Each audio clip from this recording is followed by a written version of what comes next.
Hello everyone. Tonight, I've prepared a special compilation of trucker tales, all gathered into one soothing episode for you to enjoy. Take a moment to like the video and subscribe. It really helps support the channel. Now, let's begin. The wind that pulled the curtains. From Marcus. The interstate stretched endlessly before me that October night, my Peterbilt's headlights carving through darkness thick as velvet. I'd been driving for 18 years, hauling everything from produce to furniture across the country's veins of asphalt, but I'd never encountered anything quite like what happened on Highway 287 through the Texas Panhandle. The wind had been my companion all evening, a steady presence that buffeted the trailer and sang through the gaps in my cab's weather stripping. But as midnight approached, that wind began to behave in ways that defied everything I thought I knew about the natural world. My cargo manifest listed bedroom furniture bound for Amarillo, expensive pieces wrapped in thick moving blankets and secured with enough straps to hold down a small building. The load felt solid behind me, no shifting or settling that might suggest loose tie-downs, yet something about the trailer's movement troubled me. Every few miles I'd feel a subtle tug, as if invisible hands were testing the boundaries of physics against my rig. The CB radio crackled with occasional chatter from other night haulers, their voices distant and tinged with the peculiar loneliness that settles over long-distance drivers in the small hours. Wind gusts rocked the truck periodically, nothing unusual for this stretch of prairie where storms could build from clear skies in minutes. I'd driven through worse and never given it much thought, but tonight each gust felt deliberate, purposeful, as if the air itself possessed intent. My coffee had grown cold in its thermos, and the dashboard's green glow painted everything in an otherworldly hue that made my hands look ghostly against the steering wheel. The first sign that something was amiss came when I noticed my curtains moving. Like most long-haul drivers, I'd installed heavy blackout curtains around the sleeper berth, thick fabric that blocked light and provided privacy during mandatory rest periods. These weren't lightweight materials that might flutter at the slightest breeze, but substantial barriers that typically hung motionless even when the truck was moving. Yet as I glanced in my mirrors, I could see them swaying gently, as if touched by a wind that shouldn't exist inside the sealed cab. I reached back to check the sleeper's windows, thinking perhaps I'd left one cracked open, but found them all securely closed. The curtains continued their slow, rhythmic dance, moving in patterns that seemed almost hypnotic. The fabric would billow outward, then settle back, then repeat the cycle with mechanical precision. No breeze touched my face, no whistle of air through unsealed gaps reached my ears, yet the curtain swayed as if blown by a persistent invisible force. The radio's static grew heavier, drowning out the distant voices of other drivers until only white noise filled the cab. I adjusted the squelch and tried different channels, but the interference persisted, a wall of electronic snow that isolated me from human contact. My speedometer showed 70 miles per hour, steady and consistent, but the landscape outside seemed wrong somehow, as if I were covering ground without actually moving forward. The same fence posts appeared to repeat themselves. Identical clusters of scrub brush passed by my windows with disturbing regularity.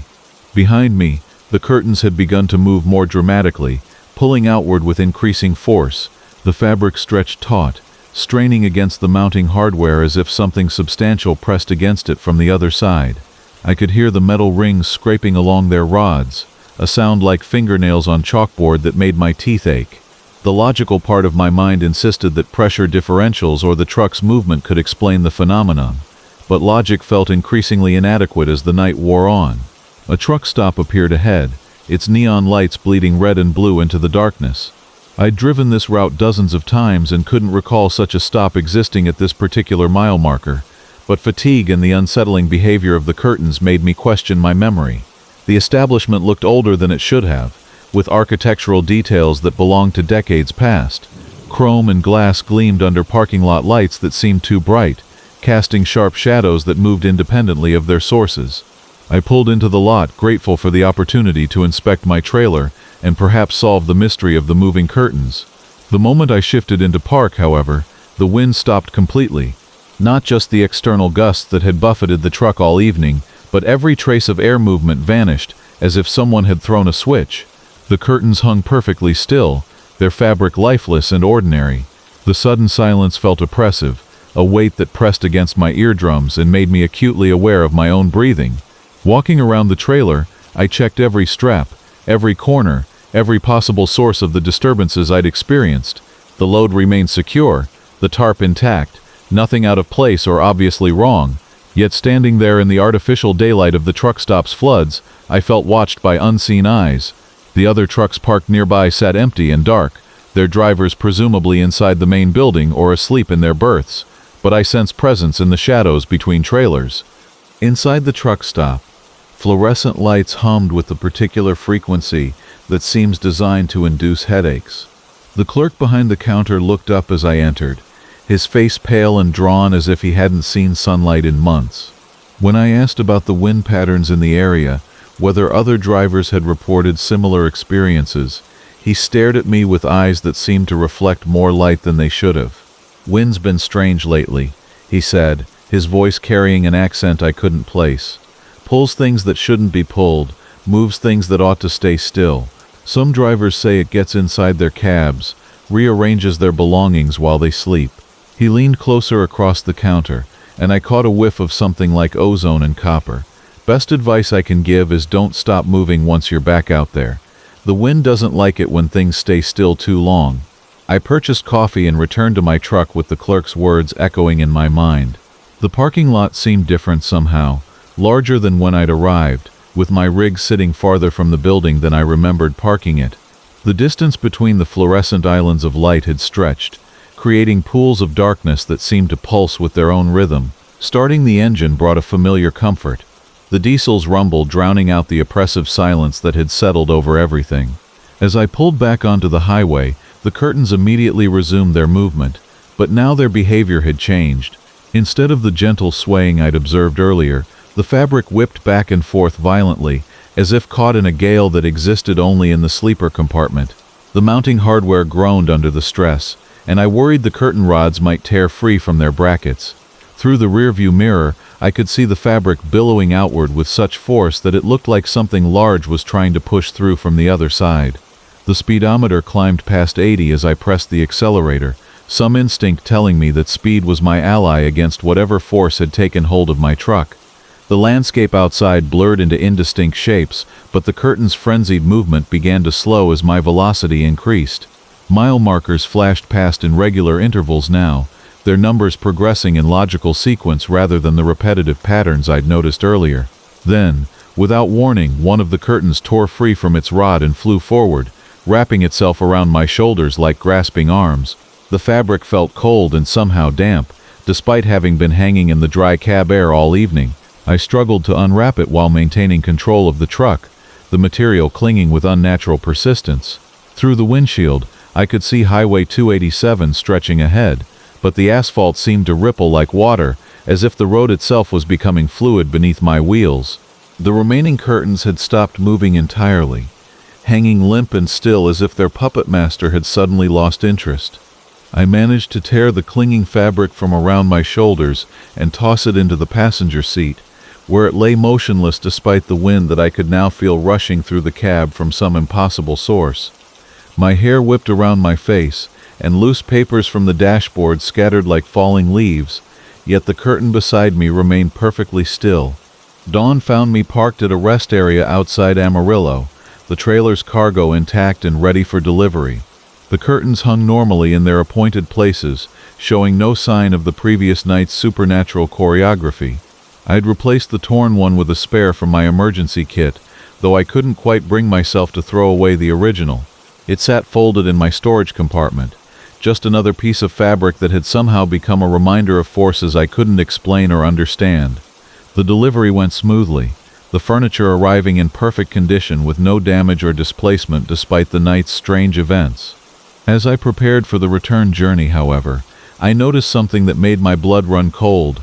Among the items being unloaded was a bedroom set that included curtains identical to the ones in The Eyes That Never Sleep. From Marcus Kowalski. The thing about driving the overnight routes between Denver and Salt Lake City is that you start to know every mile marker, every exit sign, every reflective yellow diamond like they're old friends. I've been hauling freight along Interstate 80 for the better part of 15 years now, and my Peterbilt 379 and I have traced that ribbon of asphalt through the Rockies more times than I care to count. The engine's steady rumble has become my lullaby, the dashboard lights my constellation, and the endless parade of road signs my only companions through the deep mountain nights. It was during a particularly brutal stretch in late October when I first noticed something wasn't quite right about the signs along mile marker 247. The weather had turned nasty somewhere outside of Park City, with a cold rain that seemed to cut right through the truck's heating system and fog that rolled across the highway like ghostly fingers. My headlights carved twin tunnels through the murk, catching the reflective surfaces of the warning signs that dotted this treacherous section of mountain road. Steep grade ahead, truck brake check area, runaway truck ramp in 2 miles, the usual litany of cautions that every trucker knows by heart. But as I downshifted for the long descent toward the valley floor, something in my peripheral vision made me glance toward the roadside signs again. The reflective material that makes those signs visible in headlight beams had always reminded me of eyes catching light in the darkness, the way a cat's eyes gleam when you surprise it in an alley. Tonight, though, the resemblance seemed uncomfortably exact. Each sign bore 2 perfectly round reflective spots positioned like pupils in the darkness. And, as my truck's headlights swept across them, they seemed to track my movement with an unsettling precision. I shook my head and reached for the thermos of coffee wedged between my seats, telling myself that too many long nights and too much caffeine were making me see things that weren't there. The rain drummed against the windshield in a hypnotic rhythm, and the wipers squeaked back and forth with metronomic persistence. The CB radio crackled occasionally with distant chatter from other drivers, but out here in this stretch of mountain wilderness, I was essentially alone with my cargo of machine parts and my increasingly uneasy thought. The next sign appeared in my headlight beam exactly where I expected it, a standard yellow diamond warning of curves ahead. But as the light hit its reflective surface, I could swear I saw those twin spots blink. Not the steady gleam of reflected light, but an actual closing and opening of what looked disturbingly like eyelids. I pressed harder on the accelerator, eager to put distance between myself and that particular sign. But the next one, and the one after that, all seemed to regard me with the same unblinking attention. By the time I reached mile marker 245, my hands were gripping the steering wheel tight enough to make my knuckles ache. Every sign I passed seemed to swivel slightly in my direction, following my progress down the mountain with what felt like predatory interest. The reflective surfaces no longer looked like mere safety equipment designed to catch a driver's attention. They looked like surveillance devices, or worse, like living things that had somehow embedded themselves in the infrastructure of the highway itself. The fog grew thicker as I descended, reducing visibility to perhaps 50 yards in any direction. My headlights seemed to barely penetrate the gray wall that surrounded my truck, and the signs emerged from the murk like apparitions, their gleaming eyes the only warning I had of their presence. I found myself counting them obsessively, marking each one that appeared in my peripheral vision, and trying to convince myself that they were behaving exactly as road signs should behave, reflecting light and nothing more. But when I passed the runaway truck ramp sign at mile marker 244, I made the mistake of looking directly at it as my headlights swept across its surface. The 2 reflective spots didn't just gleam in the light, they moved. I watched in horrified fascination as what I could only describe as pupils dilated and contracted, adjusting to the brightness of my headlights, just as human eyes might adjust to a sudden change in illumination. And then, unmistakably, they blinked again, a slow, deliberate closure and opening that sent ice water through my veins. I grabbed the CB radio handset with trembling fingers and tried to raise another driver, anyone who might be traveling this same stretch of highway and could confirm what I was seeing.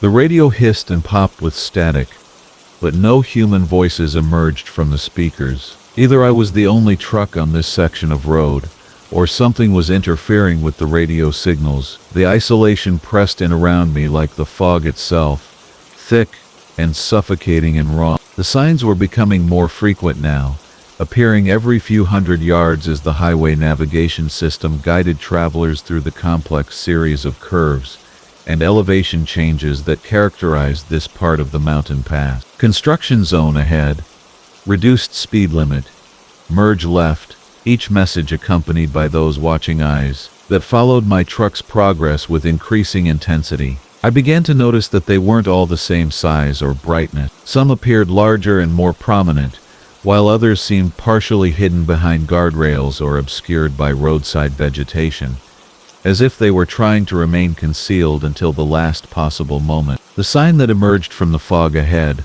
wasn't yellow or orange or white like the standard highway markers I'd been passing. It was a deep, unsettling red, and instead of reflective spots, it bore what looked like actual eyes, complete with irises and pupils, and the wet gleam of living tissue. They tracked my approach with unmistakable intelligence, and as my headlights illuminated the sign's surface, I could see that the eyes were blinking regularly, the way human eyes blink to keep themselves moist and healthy. I yanked the steering wheel hard to the left, trying to avoid looking directly at the sign as I passed it, but I could feel its gaze following me like a physical weight. In my side mirror, I caught a glimpse of it rotating on its mounting post, turning to keep me in sight even as I continued down the highway. My heart was hammering against my ribs now, and sweat was beading on my forehead, despite the cold air that seemed to be seeping through every seal and gasket in the truck's cab. As it materialized from the fog, I could see that it bore not 2 eyes but dozens of them,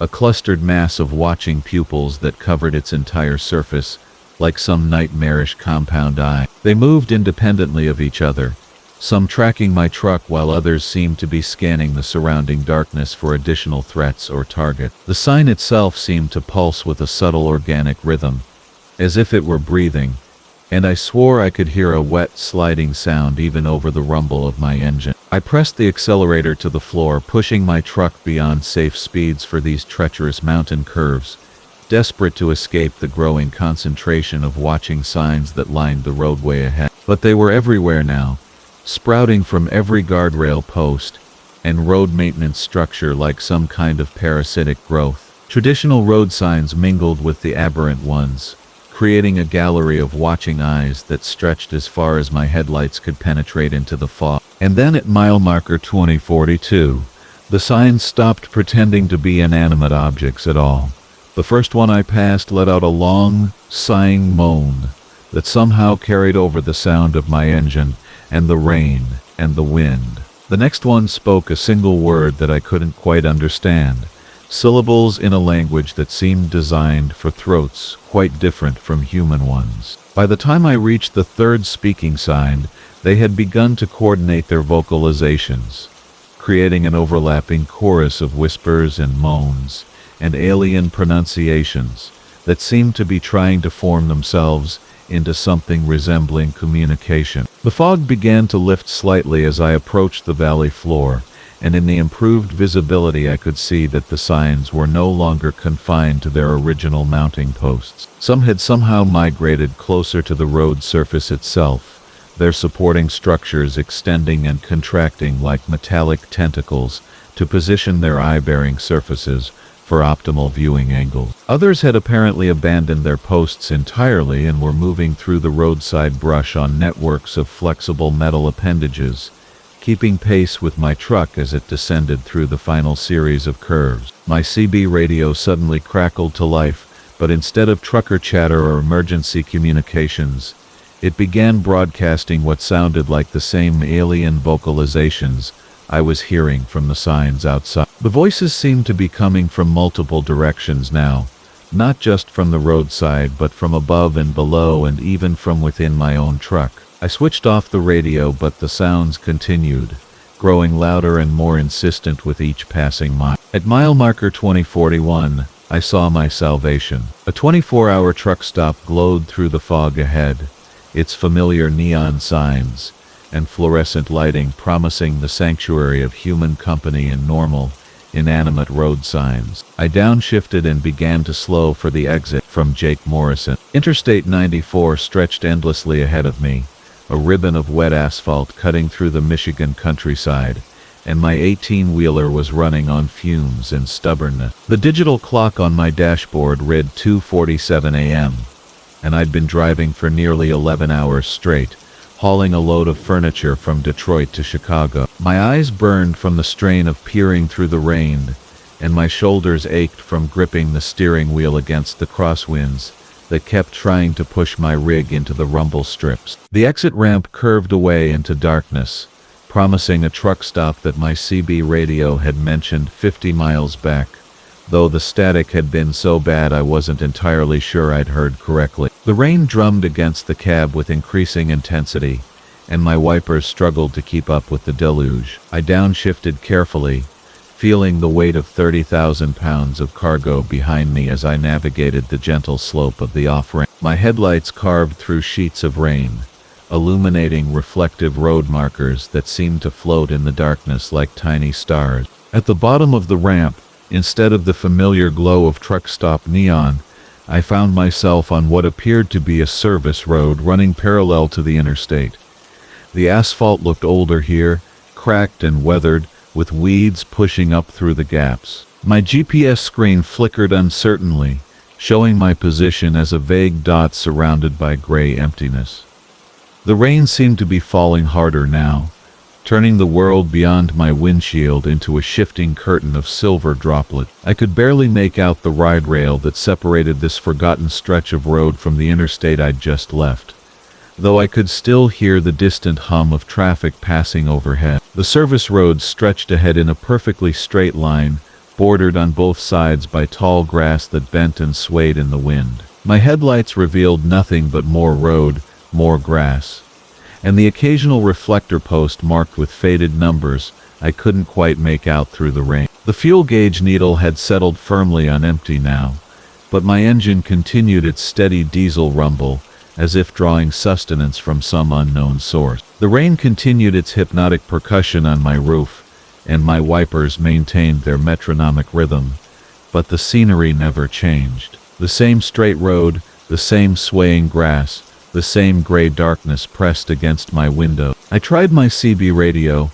but nothing except soft static that almost sounded like whispered voices if I listened too carefully. My cell phone showed no signal, its screen reflecting my concerned face back at me. The strangest thing was how familiar the road began to feel. Each reflector post, each bend in the guardrail, each patch where the grass grew a little thicker than elsewhere, all seemed like places I'd seen before. Not recently, but long ago, as if I were driving through a half-remembered dream from my childhood. The rain patterns on my windshield even began to look familiar, forming the same cascading rivulets in exactly the same places, over and over again. My speedometer showed a steady 55 miles per hour, but I felt like I was sitting perfectly still while the world repeated itself around me. Time became elastic and strange. I would glance at my clock expecting to see hours had passed, but it remained stubbornly fixed at 2. The fuel gauge stayed on empty, yet my engine never faltered. The rain fell with unwavering consistency,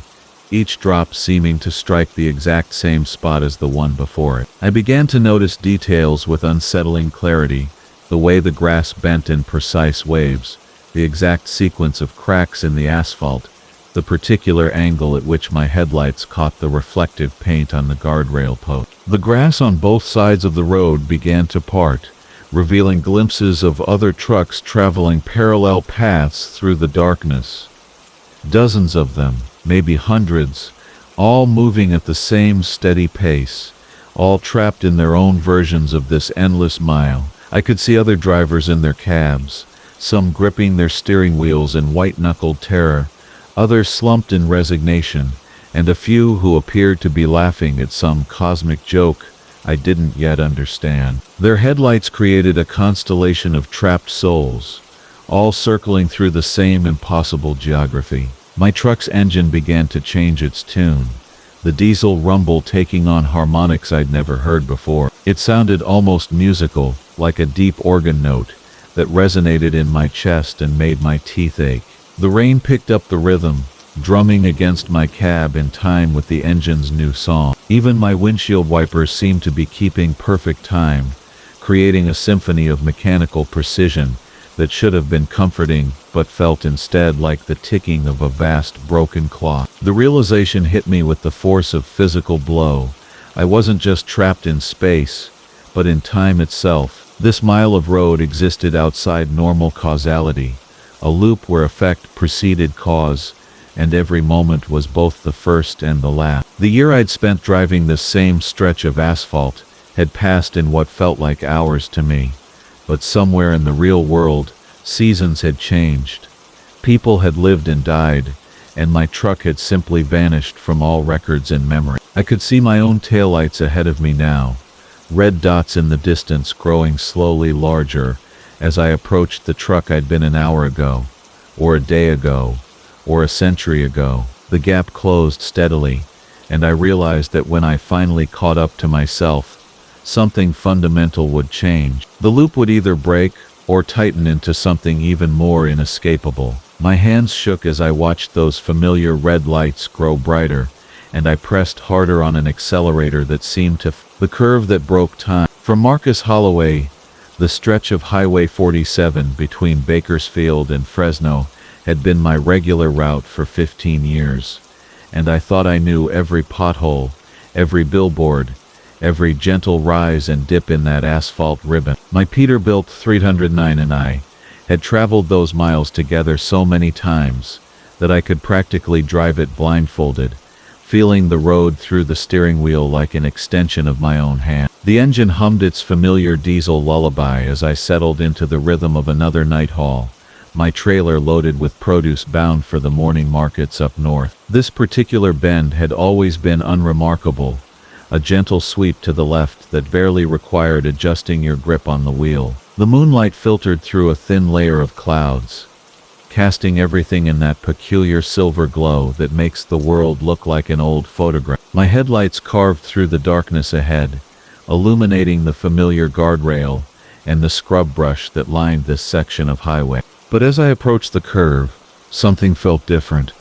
The air inside my cab seemed to thicken, becoming heavy and electric, like those moments right before a thunderstorm breaks. The radio, which had been playing some late-night talk show, began to crackle with static, the voices fading in and out as if they were traveling from somewhere very far away. I reached over to adjust the dial, but the static only grew louder, filling the cab with a sound like wind rushing through dry leaves. The steering wheel seemed to resist my touch, not mechanically, but in some way I couldn't quite understand. The familiar hum of my engine took on a different quality, deeper somehow, resonating in frequencies that made my teeth ache. Outside my windows, the landscape began to blur, not with speed, but as if the very air had become liquid, distorting everything beyond the glass. It was ahead of me, following the same curve, and at first glance it looked like any other big rig making a late-night run, but something about it made my stomach tighten with unease. The trailer was unmarked, and seemed to absorb light rather than reflect it, creating a dark void against the moonlit landscape. Its taillights pulsed with an irregular rhythm, like a heartbeat that was slightly too fast, or too slow. As I watched, trying to make sense of what I was seeing, I realized that the truck wasn't quite following the curve properly. It was cutting across it at an angle that should have sent it straight through the guardrail and into the desert beyond. But instead of crashing, it simply continued on this impossible trajectory, its dark outline wavering like heat shimmer on summer asphalt. I blinked hard, thinking fatigue was playing tricks on my eyes, but when I looked again, the truck was still there, still moving in that wrong direction, while somehow remaining on the road. The static from my radio grew louder, and beneath it I could hear something else, a low humming sound that seemed to come not from my speakers but from the air itself. Its chrome was too bright,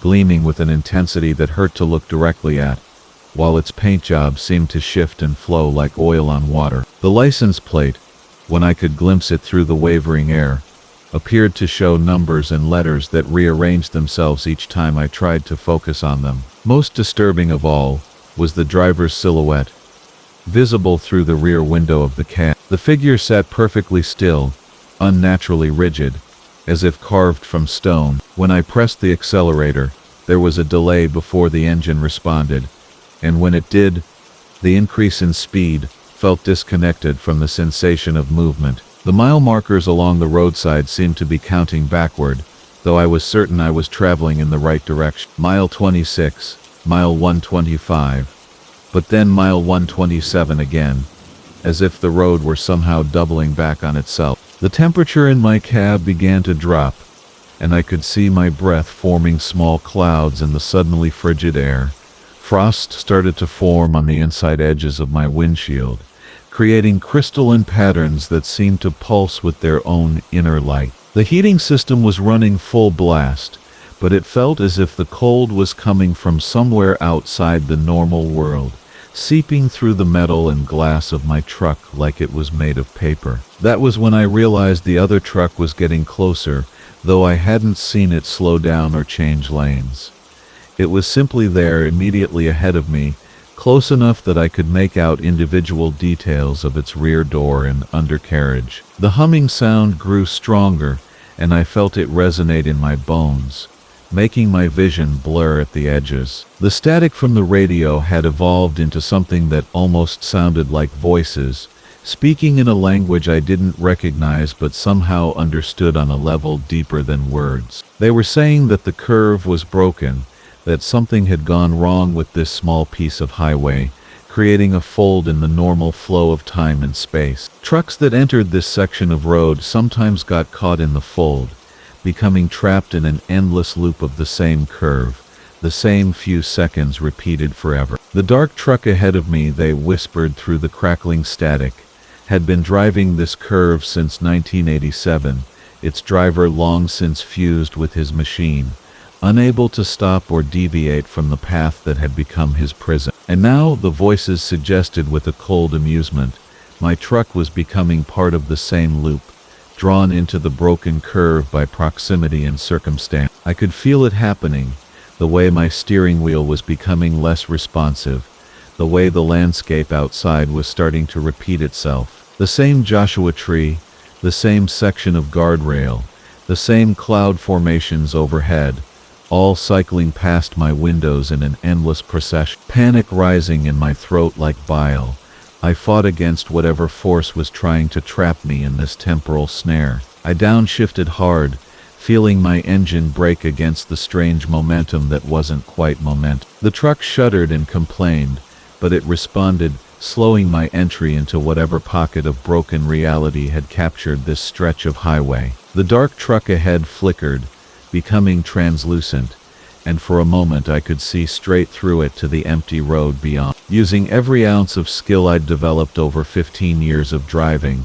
I yanked my wheel hard to the right, aiming for the shoulder of the highway. My truck lurched violently, tires screaming against asphalt, as I forced it out of the curve's influence through sheer momentum and stubbornness. The trailer behind me swayed dangerously, threatening to jackknife, but I held on, fighting to break free from whatever had turned this simple bend in the road into a trap for unsuspecting drivers. With a sensation like tearing through spider webs, my truck burst free from the curve and onto the straight section of highway beyond.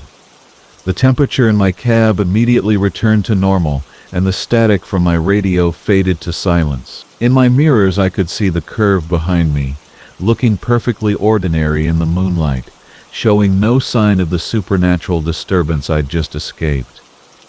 The dark truck was nowhere to be seen, vanished as completely as if it had never existed at all. I drove the remaining miles to my destination in silence, hands trembling slightly on the steering wheel. When I reached the warehouse in Fresno, everything proceeded normally. The loading dock workers helped me unload, paperwork was signed, and I was given a new manifest for the return trip. But when I looked at the route they'd assigned me, my blood went cold. Highway 47 South, the same road I'd just traveled, taking me right back past mile marker 20 and the curve that had nearly claimed me. I asked the dispatcher if there was an alternate route, making up some excuse about construction delays. But he shook his head.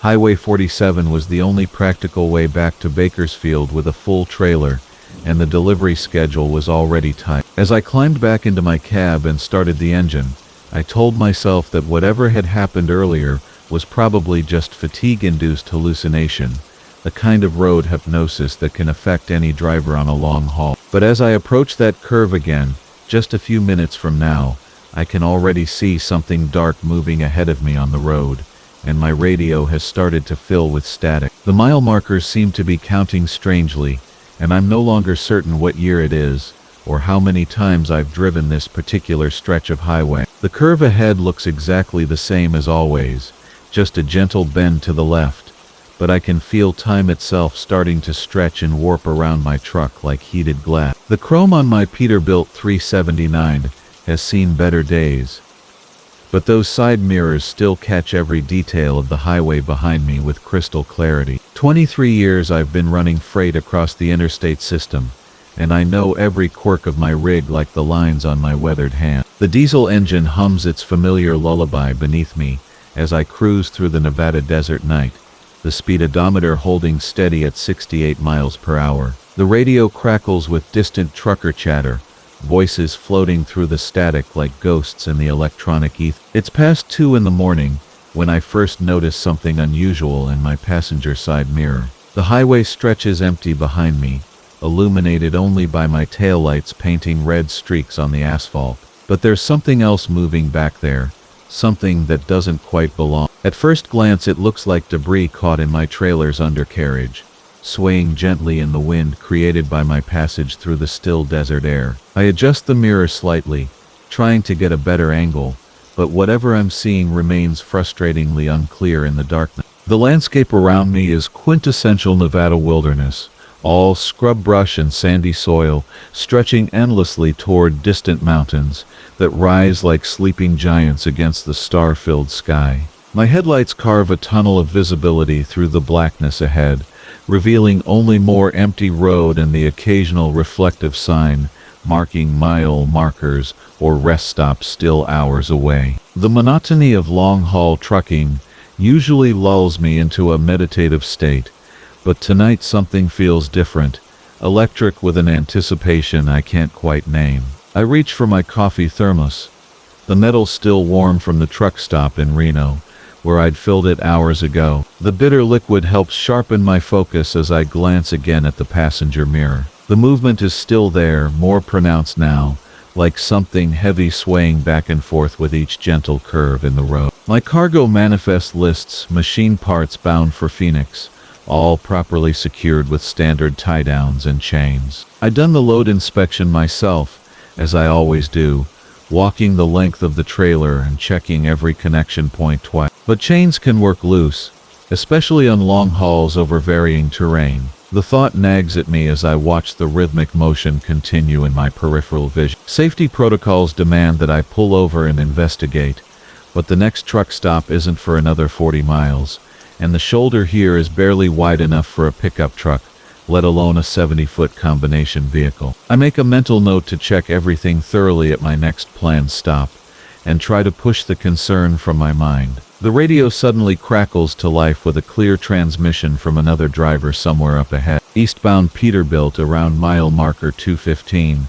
You've got something dragging under your trailer, looks like chains or cables. Might want to pull over and take a look when you can. The voice carries the matter-of-fact tone that truckers use when helping each other out on the road, but it sends a chill down my spine nonetheless. I key the microphone and respond with thanks, confirming that I'll check it out at the next available opportunity. Now I'm watching the mirror constantly, trying to make sense of what I'm seeing. The movement has become more violent, more chaotic, as if whatever's back there is being whipped around by increasing wind, though my cab remains perfectly steady in the still night air. Sometimes it almost looks like the chains are moving independently, writhing and coiling like living things rather than inanimate metal links. The rational part of my mind insists it's just an optical illusion created by the interplay of shadows and reflected light, but an older, more primitive part of my consciousness whispers that something else entirely is happening behind me. The desert night seems to press closer around my truck,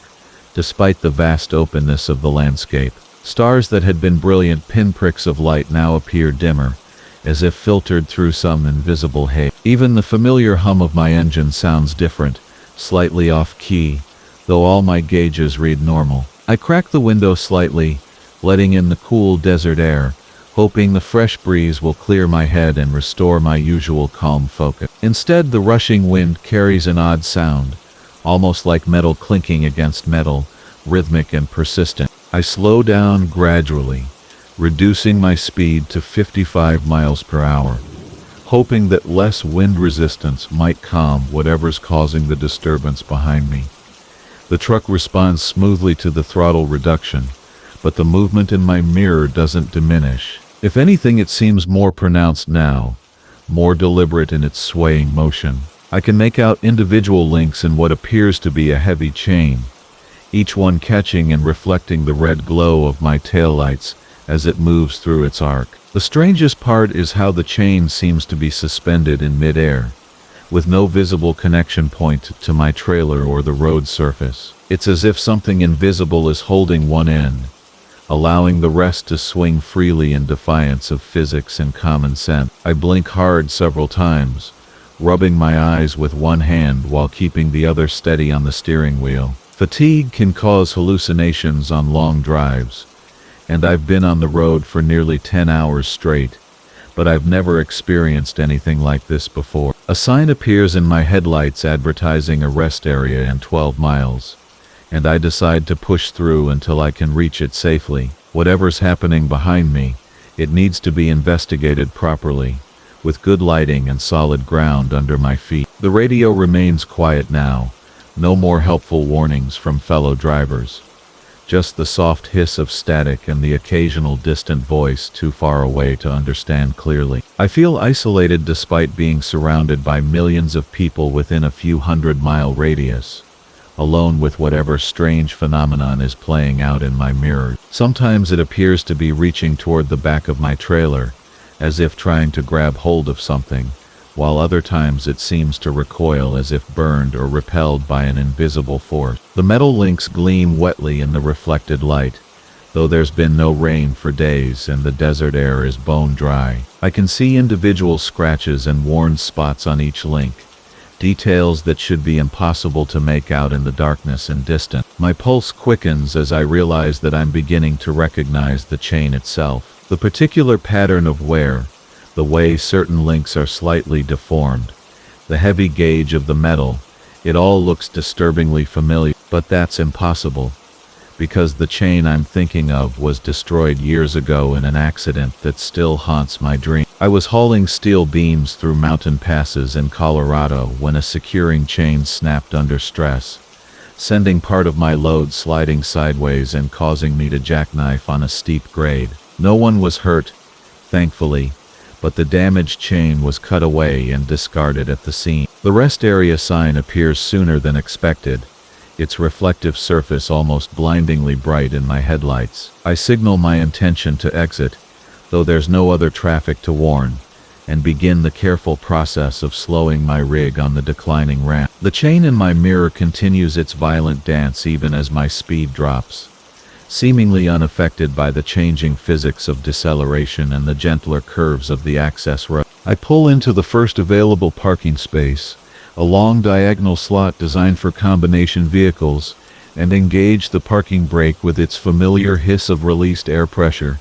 The engine continues its steady idle as I reach for my flashlight and prepare to step outside for a proper investigation. Through the windshield I can see the rest area is completely deserted, which isn't unusual for this time of night in such a remote location. Overhead lights cast pools of yellow illumination across the empty parking spaces and the small building that houses restrooms and vending machines. The chain is still there, but now it hangs motionless, as if suddenly aware of my scrutiny. Each link is perfectly visible in the artificial lighting of the rest area, and I can see with horrible clarity that it is indeed the same chain that was destroyed years ago in Colorado. The same chain that had been rated for twice the load it was carrying when it failed. The same chain that had undergone a metallurgical analysis, showing stress fractures that shouldn't have existed in metal less than 6 months old. I stepped down from the cab, my boots crunching on the gravelly asphalt, and walk slowly toward the back of my trailer. The night air is cold against my face, carrying the scent of sage and distant rain despite the cloudless sky above. My flashlight beam cuts through the darkness as I approach the point where the chain should be visible, but when I round the corner of my trailer, there's nothing there. The securing chains I'd installed at the loading dock are exactly where they should be, properly tensioned and showing no signs of wear or stress. I play the light across every inch of the trailer's undercarriage, checking for anything that might have worked loose. The midnight shift on Interstate 87 through the Adirondacks has always been my sanctuary, a place where the hum of my Peterbilt's diesel engine becomes a lullaby and the endless ribbon of asphalt stretches like a prayer into darkness. I've been hauling freight up this route for 17 years, long enough to know every mile marker, every rest stop, every peculiar quirk of this lonely highway that connects the chaos of New York City to the Canadian border. The mountains rise on either side like sleeping giants, their pine-covered slopes disappearing into a star-drunk sky, and on clear nights like this one, with the moon hanging full and silver above the tray line, I feel like the only soul alive in the world. My cargo tonight is nothing special, just a load of furniture bound for Montreal, 48,000 pounds of dining room tables and office chairs that some company needs delivered by dawn. The weight feels good behind me, steady and predictable, the trailer tracking straight and true as I maintain my cruise speed of 65 miles per hour. The radio crackles with occasional chatter from other drivers, distant voices sharing information about weather conditions and state trooper locations, but mostly the night belongs to the rhythm of tires on asphalt and the soft whisper of wind across my cab. That's when I see the toll booth, glowing like a pale yellow island in an ocean of darkness, its fluorescent lights casting harsh shadows across the empty lanes. The sight stops me cold, my foot instinctively moving toward the brake pedal, because I know this stretch of 87 like the back of my weathered hands. And there has never been a toll booth here before. This section of highway has been free since they eliminated tolls on the northbound lanes back in 2016.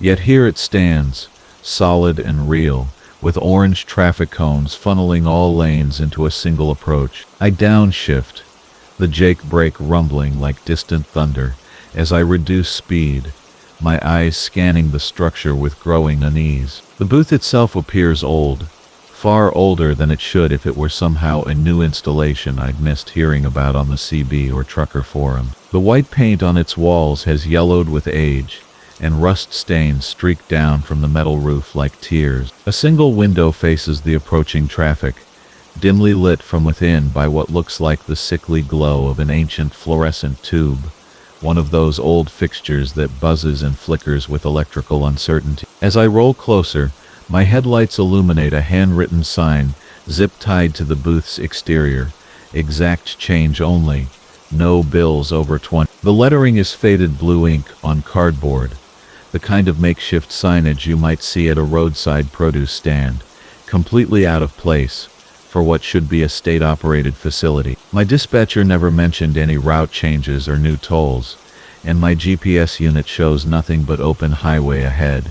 Yet here I am, committed to this single lane with concrete barriers on both sides, no choice but to continue forward. The attendant sits motionless behind the window as I approach, a figure so still I initially mistake him for a mannequin or cardboard cutout. He wears what appears to be an old-style toll collector's uniform, the kind they might have used decades ago, navy blue with brass buttons that catch the harsh fluorescent light. His hair is silver white and neatly combed, his posture erect and professional, hands folded on the counter before him, as if he's been waiting patiently for my arrival. Something about his absolute stillness sets my teeth on edge, the way a person feels when they realize they're being watched from the shadows. Through my open window I can smell pine needles and mountain air, but underneath those clean scents lurks something else, something organic and unpleasant that reminds me of roadkill left too long in summer heat. The attendant still hasn't moved, hasn't acknowledged my presence in any way, and as I lean forward to get a better look at him through the booth's window, my blood turns to ice water in my veins. Where his eyes should be, there are only smooth expanses of skin, as if his face were sculpted by someone who had heard about eyes but never actually seen them. The flesh is pale and slightly sunken, where the eye sockets should exist, giving his features a strange, melted quality that makes my stomach turn and my hands tremble on the steering wheel. Yet despite this impossible absence, I have the overwhelming sensation that he's looking directly at me, studying me with an intensity that makes my skin crawl and my breath catch in my throat. "Evening," I call out, my voice cracking slightly in the mountain air. What's the toll? The attendant's head turns toward my voice with mechanical precision, and when he speaks, his voice carries the flat, emotionless quality of someone reading from a script. That depends entirely on what you're carrying, Mr. Morrison. Some cargo costs more than others to transport through this particular stretch of mountain highway. The fact that he knows my name sends a chill racing down my spine like ice water, because I haven't given it to him, and my company name isn't visible from his angle. My commercial driver's license is still in my wallet, my registration tucked safely in the glove compartment, yet somehow this eyeless man knows exactly who I am. I grip the steering wheel tighter, my knuckles going white, as I try to process what's happening and maintain some semblance of normal conversation. His lipless mouth curves into what might be intended as a smile, but the expression looks wrong on his eyeless face, like a mask that doesn't quite fit properly. Oh, but we both know that's not entirely true, don't we, Jake? You're carrying much more than furniture tonight. The real question is whether you're ready to pay the price for safe passage, or if you'd prefer to take your chances with what waits in the mountains beyond this booth. The fluorescent light above him flickers and buzzes, casting shifting shadows across his impossible features, and in that strobing illumination, I catch glimpses of movement in the darkness behind the booth. Shapes that might be trees swaying in the wind, or might be something else entirely, something watching and waiting in the forest depths. The smell of decay grows stronger, mixing with the clean pine scent, until the air itself feels thick and contaminated. I don't understand what you mean, I say, though part of me, the part that's driven these lonely highways for nearly 2 decades, suspects that I understand all too well. The road has its own rules, its own prices, and sometimes the toll isn't measured in coins or bills, but in something far more personal and precious. The attendant reaches beneath his counter and produces an old-fashioned metal cash box, the kind banks used before electronic registers, its green paint chipped and faded with age. He lifts the lid with ceremonial slowness, and the hinges creak like the sound of a coffin opening. Inside, instead of money, I see photographs, dozens of them, all showing truck drivers behind the wheels of their rigs. Their faces are frozen in expressions of terror, mouths open in silent screams, eyes wide with the knowledge of something too horrible to comprehend. The toll tonight is a memory, Jake, he says, his eyeless face turning toward me with that same mechanical precision. One memory that you treasure, one moment of happiness or love or pride that defines who you are. Drop it in the box, and you can continue safely to Montreal. Refuse, and you'll find that some roads lead to destinations that aren't marked on any map. My heart hammers against my ribs like a caged bird as I stare at those photographs, recognizing the faces of drivers I've known, men and women who disappeared over the years, on runs just like this one. Missing persons cases that were never solved, rigs found abandoned on remote stretches of highway with no trace of their operators. The CB radio has carried stories about them for years, ghost tales told in hushed voices during long nights on the road. The attendant waits with the patience of something that has existed far longer than any human lifetime, his empty sockets somehow conveying expectation and hunger. Behind him, the shapes in the darkness grow bolder, creeping closer to the edges of my headlight beams, and I catch glimpses of things that might once have been human, but have been changed by whatever force operates this impossible toll booth. I know I should run, should throw the rig in reverse and floor the accelerator, but the concrete barriers box me in completely, and something tells me that even if I could escape, the road behind me might no longer lead back to the world I know. The attendant extends one pale hand toward me, palm upward, and I feel a strange compulsion to reach out and touch those waiting fingers, to surrender whatever memory he desires, and continue on my way. Instead, I jam the transmission into drive, and punch the accelerator, my rig lurching forward with. The thing about driving long haul is that silence becomes your enemy after the first few thousand miles. So when my brake pedal started whispering in the dead of night somewhere between Amarillo and Oklahoma City, I almost welcomed the company. Almost. The rain had been falling steady for 3 hours, turning the interstate into a ribbon of black glass that reflected my headlights back at me like accusatory eyes. My Kenworth's diesel engine hummed its familiar lullaby, and the windshield wipers kept their hypnotic rhythm against the storm. But underneath it all, soft as a lover's secret, came that voice from down by my right foot. At first I thought it was the CB radio picking up some distant trucker's conversation, maybe bleeding through on a weird frequency the way electronics sometimes do during heavy weather. Static has a way of playing tricks on your mind when you've been staring at highway lines for 14 hours straight. But the CB was switched off, had been since my last fuel stop in Amarillo, and the voice seemed to be coming from somewhere much closer, somewhere inside the cab itself. I reached down and adjusted the radio anyway, clicking through the channels, but found nothing except the occasional pop of atmospheric interference and the distant murmur of late-night AM stations fading in and out of range. The voice spoke again as I crested a small hill, and this time I was certain it was coming from somewhere near the floorboard. It was a woman's voice, soft and measured, speaking words I couldn't quite make out over the engine noise and the rain drumming against the roof. I eased off the accelerator and let the big rig coast for a moment, straining to listen.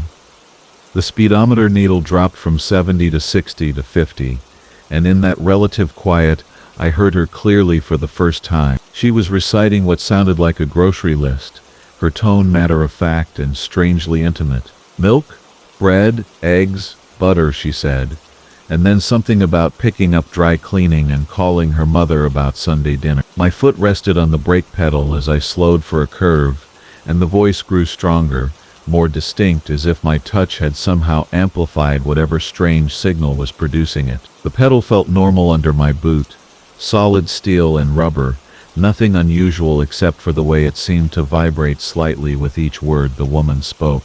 I pressed down gently, testing, and the voice responded by growing clearer still. She was talking about her husband now, mentioning how he'd been working late again, how she wondered if he was really at the office or somewhere else entirely. The casual way she spoke about her suspicions, as if she was having a conversation with herself, made my skin crawl in a way I couldn't explain. I pulled over at the next rest area, a lonely patch of asphalt with a couple of picnic tables and a broken streetlight that flickered intermittently in the rain. The engine idle dropped to a low rumble, and I could hear the voice even more clearly now. The woman was no longer talking about mundane things. She was confessing something, her voice taking on a different quality, more urgent, more real. She spoke about finding receipts in her husband's coat pocket, about following him one night to a motel on the outskirts of town, about sitting in her car in the parking lot watching shadows move behind a second-floor window. I tried to convince myself that I was picking up some kind of radio signal,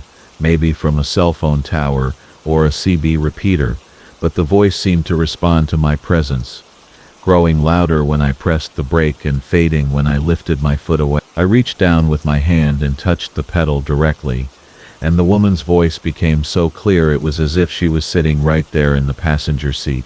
She was crying now, talking about betrayal and loneliness, and the terrible weight of knowing something you wish you could unknow. The rational part of my mind kept insisting there had to be an explanation. Maybe there was some kind of electronic component in the brake system that was malfunctioning, picking up radio waves and converting them to sound through some bizarre acoustic phenomenon. Modern trucks were full of computers and sensors and electronic systems I didn't fully understand. But as I sat there in the flickering light of that broken street lamp, listening to this woman pour her heart out to the darkness, rationality felt like a luxury I could no longer afford. She began talking about what she'd done after discovering her husband's affair, and her voice dropped to a whisper that made me lean forward to catch every word. She'd confronted him, she said, not with anger but with a calm that surprised even her. They'd had dinner together, a nice meal with wine and candles, and she'd waited until dessert to mention what she knew.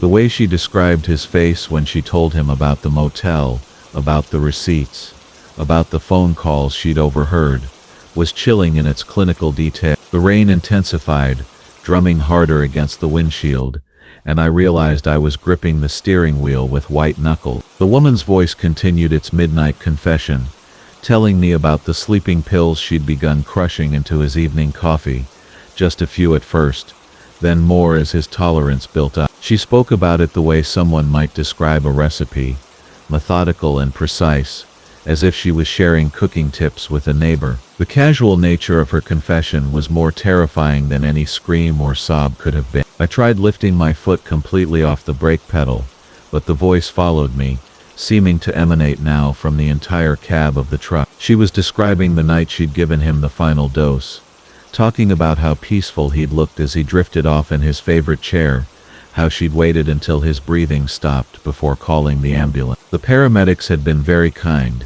she said, very understanding about how sudden heart attacks could strike even seemingly healthy men. The insurance company had processed the claim without question. My hands shook as I reached for the ignition, desperate to start the engine and get back on the road, to outrun whatever impossible thing was happening in my truck. But as the diesel roared to life, the woman's voice grew stronger, not weaker, as if the vibration of the engine was feeding her somehow. She was thanking me now, telling me how good it felt to finally tell someone the truth, how she'd been carrying the secret for so long that it had become a physical weight pressing down on her chest. I pulled back onto the interstate, pushing the speedometer up past the speed limit, but the voice stayed with me, following me through the rain-soaked night like a ghost that had found a new home. She began asking me questions then, wanting to know about my own secrets, my own guilt, the things I'd done that kept me awake during my mandatory rest periods. Her voice took on a coaxing quality, warm and understanding, like a therapist or a priest or a bartender in a dimly lit tavern.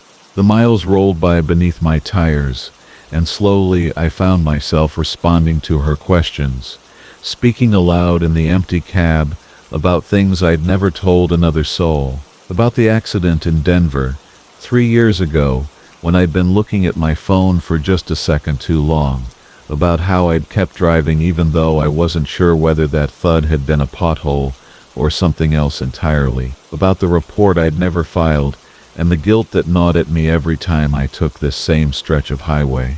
As dawn began to break behind the storm clouds, the woman's voice started to fade, growing softer and more distant with each mile. She thanked me again for listening, for sharing, for being her confessor in the lonely hours before sunrise. She told me she'd be there whenever I needed to talk, whenever the weight of my own secrets became too much to bear alone. The brake pedal would remember our conversation, she said, would remember the sound of my voice, and the taste of my guilt. I delivered my load and took my mandatory rest period, but sleep wouldn't come. Every time I closed my eyes, I could hear that woman's voice, patient and understanding, waiting for me to press down on that brake pedal again and continue our midnight conversation. I'm still driving the same route, still piloting the same Kenworth through the same stretches of lonely interstate. The brake pedal looks normal, feels normal, functions exactly as it should, but sometimes,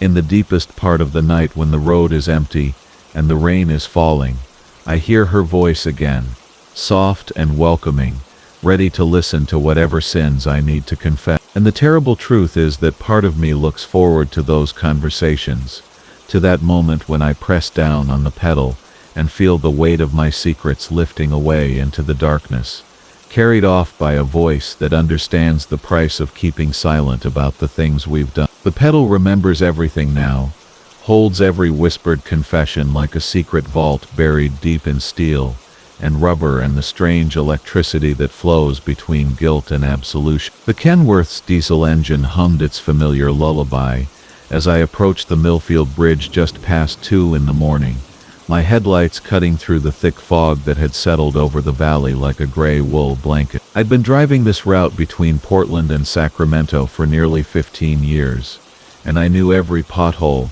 every curve, every bridge along the way. The mill field was nothing special to look at, just a simple concrete span built in the 70s to carry Highway 101 over the Salmon River, but tonight something felt different about it. The fog swirled in my headlight beams, creating ghostly patterns that seemed to dance just beyond the reach of the light. My windshield wipers swept away the condensation with their rhythmic thump thump thump thump, while the radio played soft country music that filled the cab with a comforting presence. I was hauling a load of electronics bound for Los Angeles.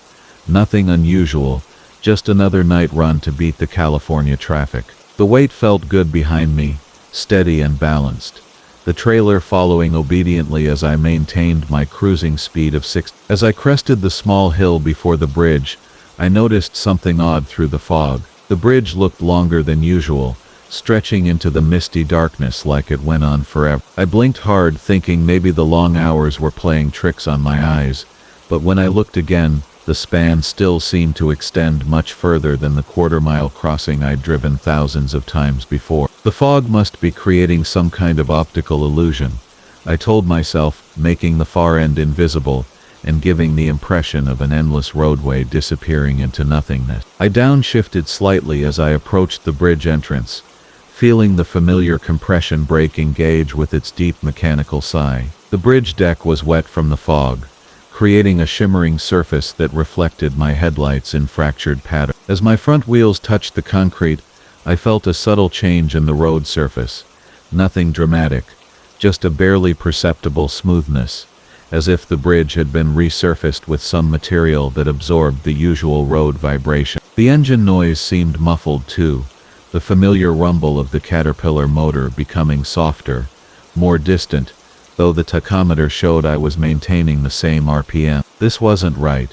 Even in the thickest weather conditions, I should have been able to make out the bridge's exit by now, or at least the faint glow of the streetlights on the other side. Instead, there was only the endless ribbon of wet concrete stretching ahead, my headlights illuminating perhaps 50 feet of roadway before the fog swallowed everything in its gray embrace. The guardrails on either side seemed to go on forever, their reflective markers creating an infinite line of amber dots receding into the distance. I was still doing 65, but it felt like I was moving much slower, as if the bridge itself was somehow stretching beneath me, extending the distance even as I traveled forward. The sensation reminded me of those dreams where you're running but making no progress, your legs moving but your destination always remaining just out of reach. I pressed the accelerator slightly, feeling the turbo boost kick in, but the sense of moving through thick, resistant air persisted. The radio had gone quiet some time during the crossing,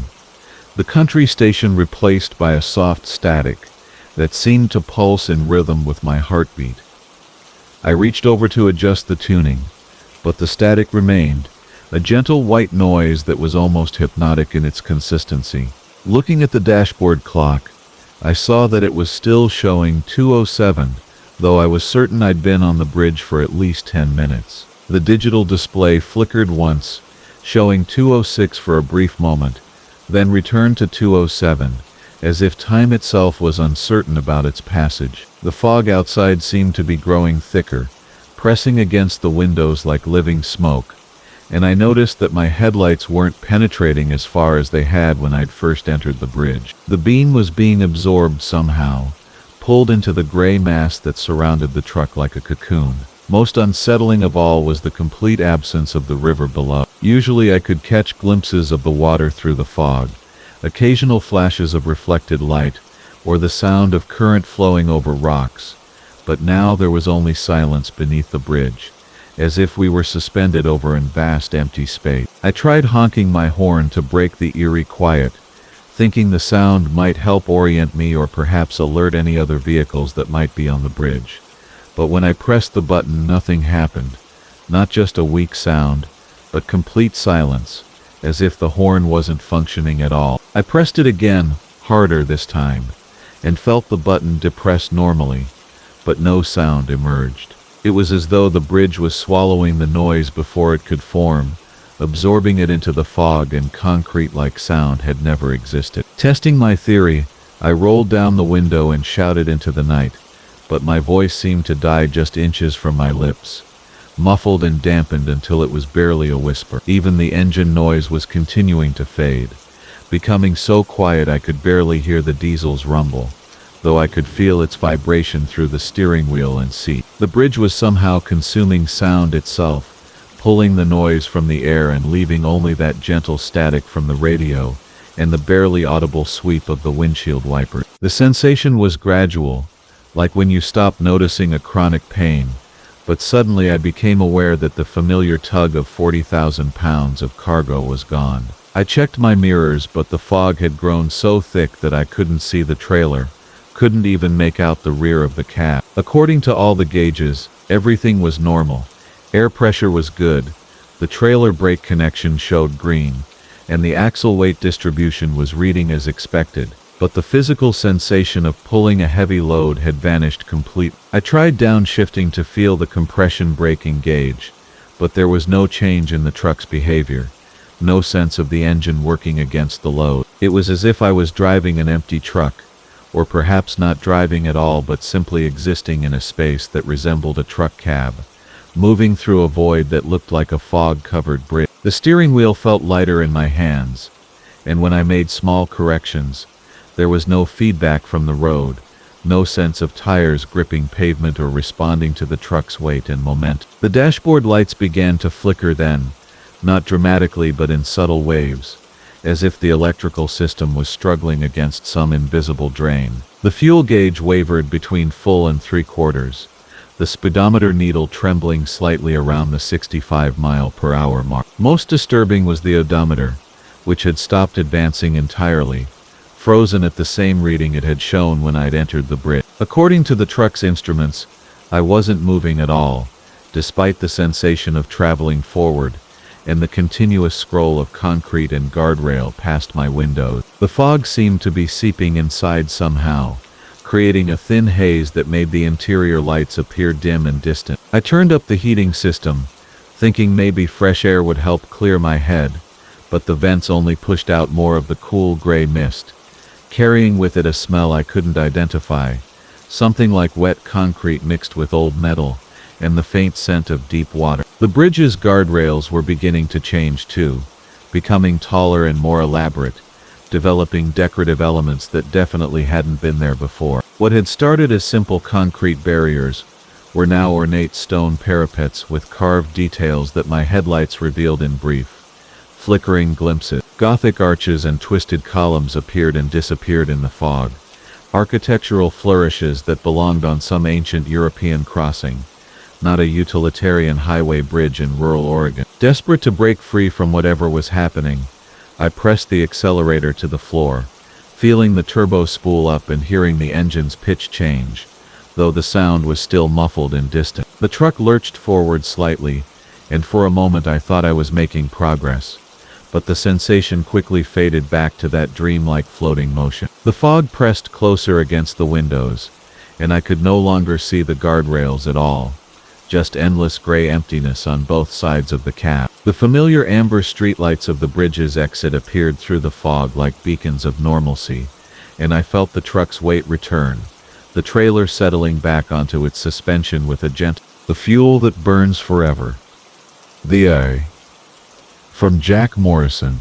The smell hit me the moment I started pumping diesel into my Kenworth at that lonely truck stop outside Barstow. It wasn't the usual petroleum tang I'd grown accustomed to over 15 years of long-haul driving, but something else entirely, something that made my nostrils flare and my throat constrict. The diesel reeked of fire, not the clean burn of a well-tuned engine, but the acrid, choking scent of something that had been consumed and destroyed. I paused, my hand still gripping the nozzle, and glanced around the dimly lit station. The fluorescent lights buzzed overhead, casting sickly yellow pools across the cracked asphalt, and beyond the reach of their glow, the Mojave Desert stretched into absolute darkness. A few other trucks sat scattered across the lot, their running lights blinking like distant stars, but I couldn't see any other drivers. The fuel continued to flow with its steady mechanical rhythm,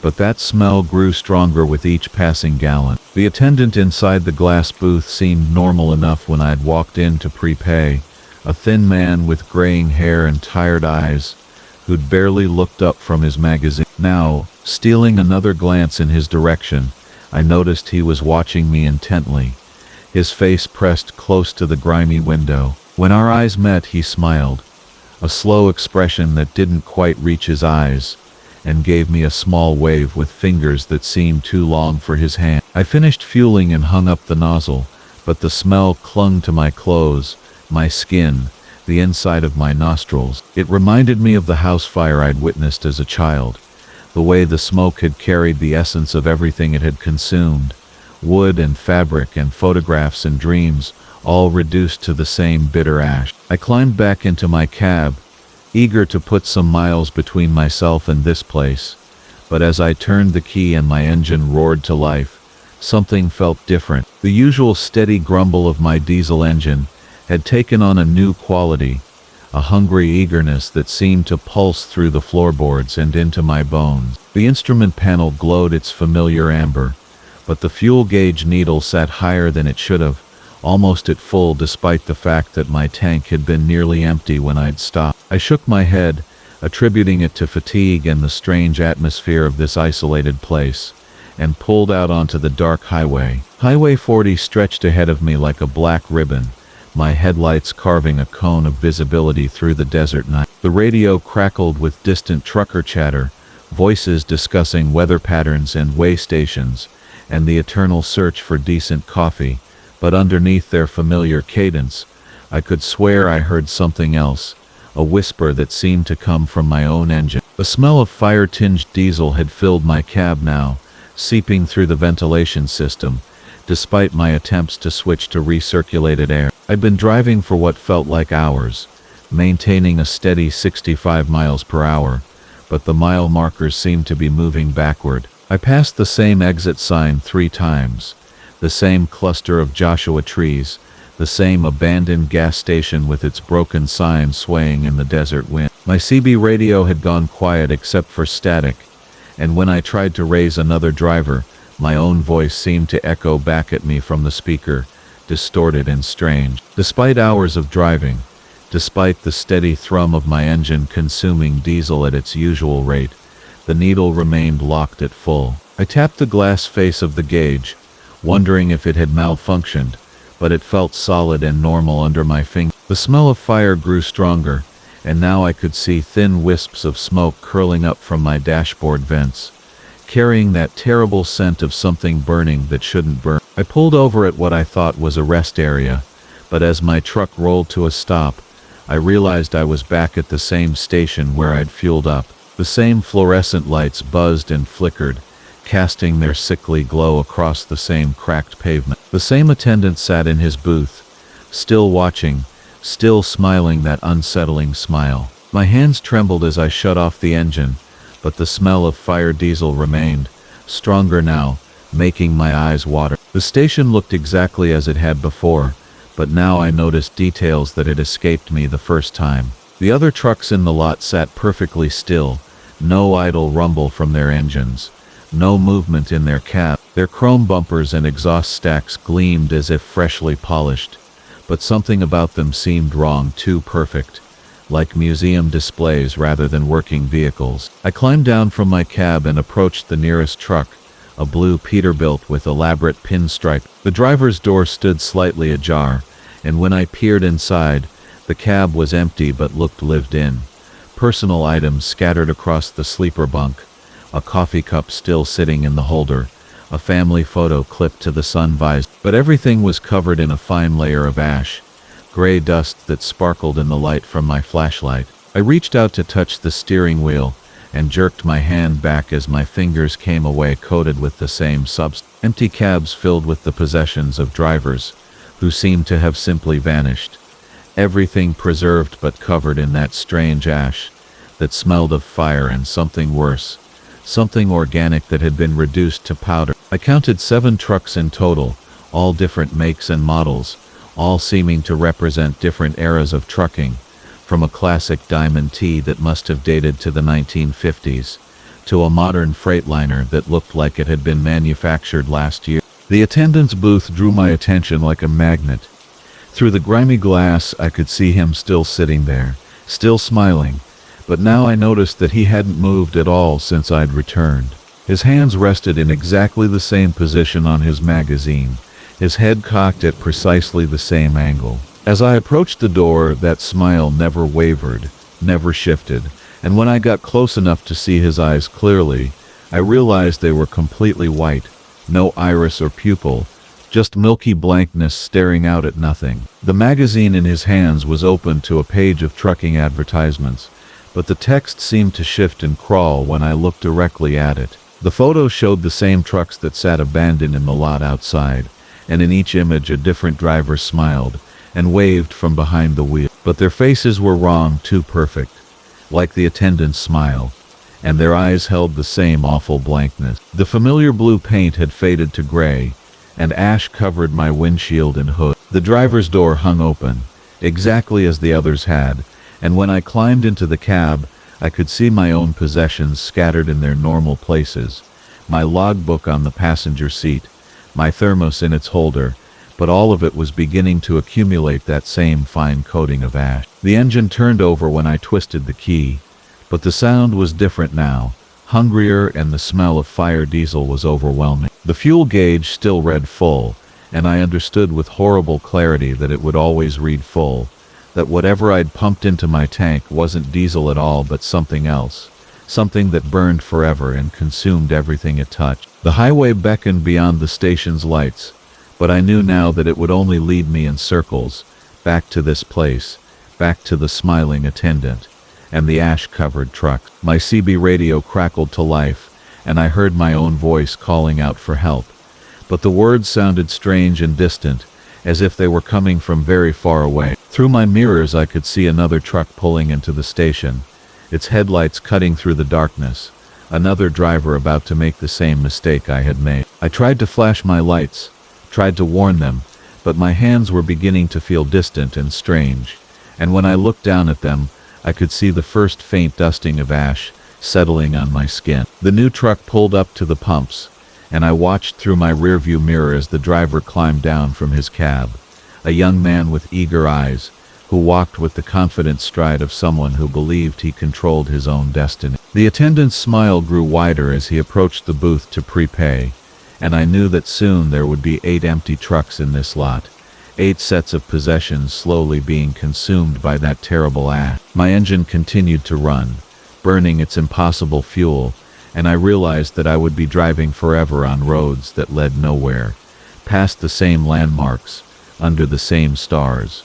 Carrying it, the rain drummed against my windshield like fingertips tapping an endless rhythm as I pulled into the Millbrook freight yard just after midnight. 23 years I'd been running these routes, and I'd never seen this particular yard before, though the dispatcher had given me clear directions and the GPS had led me here without hesitation. The orange sodium lights created halos in the mist, casting everything in an amber glow that made the rows of shipping containers look like giant tombstones stretching into the fog. My rig's diesel engine settled into its familiar idle rumble as I climbed down from the cab, my boots splashing in puddles that reflected the flickering neon of a sign that read Millbrook Freight. The office building was a low concrete structure with windows glowing yellow against the darkness, and I could see a figure moving behind the glass. I pulled my jacket tighter against the chill and walked across the wet asphalt, my footsteps echoing between the stacked containers that formed narrow corridors throughout the yard. The office door opened with the electronic buzz before I could knock, and a thin man with silver hair and wire-rimmed glasses looked up from behind a metal desk cluttered with paperwork. His name tag read Harold, Night Supervisor, and when he smiled, the expression didn't quite reach his eyes. "You must be Thompson," he said, his voice carrying a slight rasp that suggested years of cigarettes and coffee.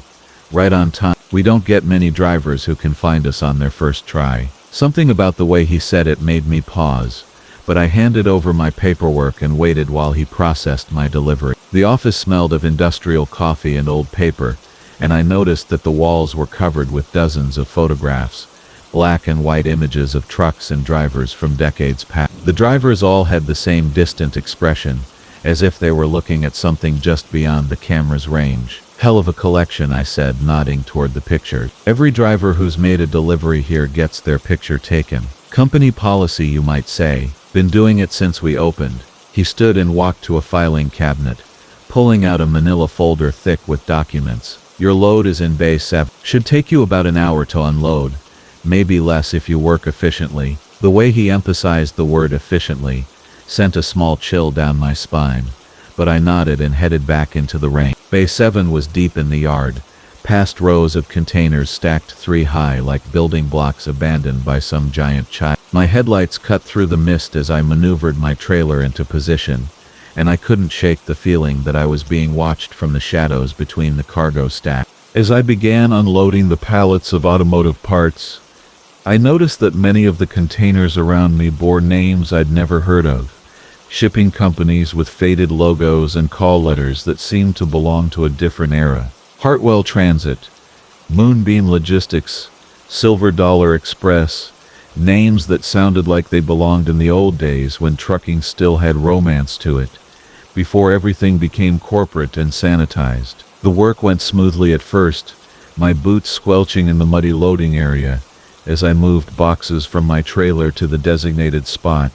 But as I worked deeper into the cargo, I began to notice something odd about the shipping labels. Instead of the usual corporate addresses and tracking numbers, these boxes bore names that looked almost personal, handwritten in careful script on yellowed paper tags. For Michael Brennan, Eternal Rest, one read.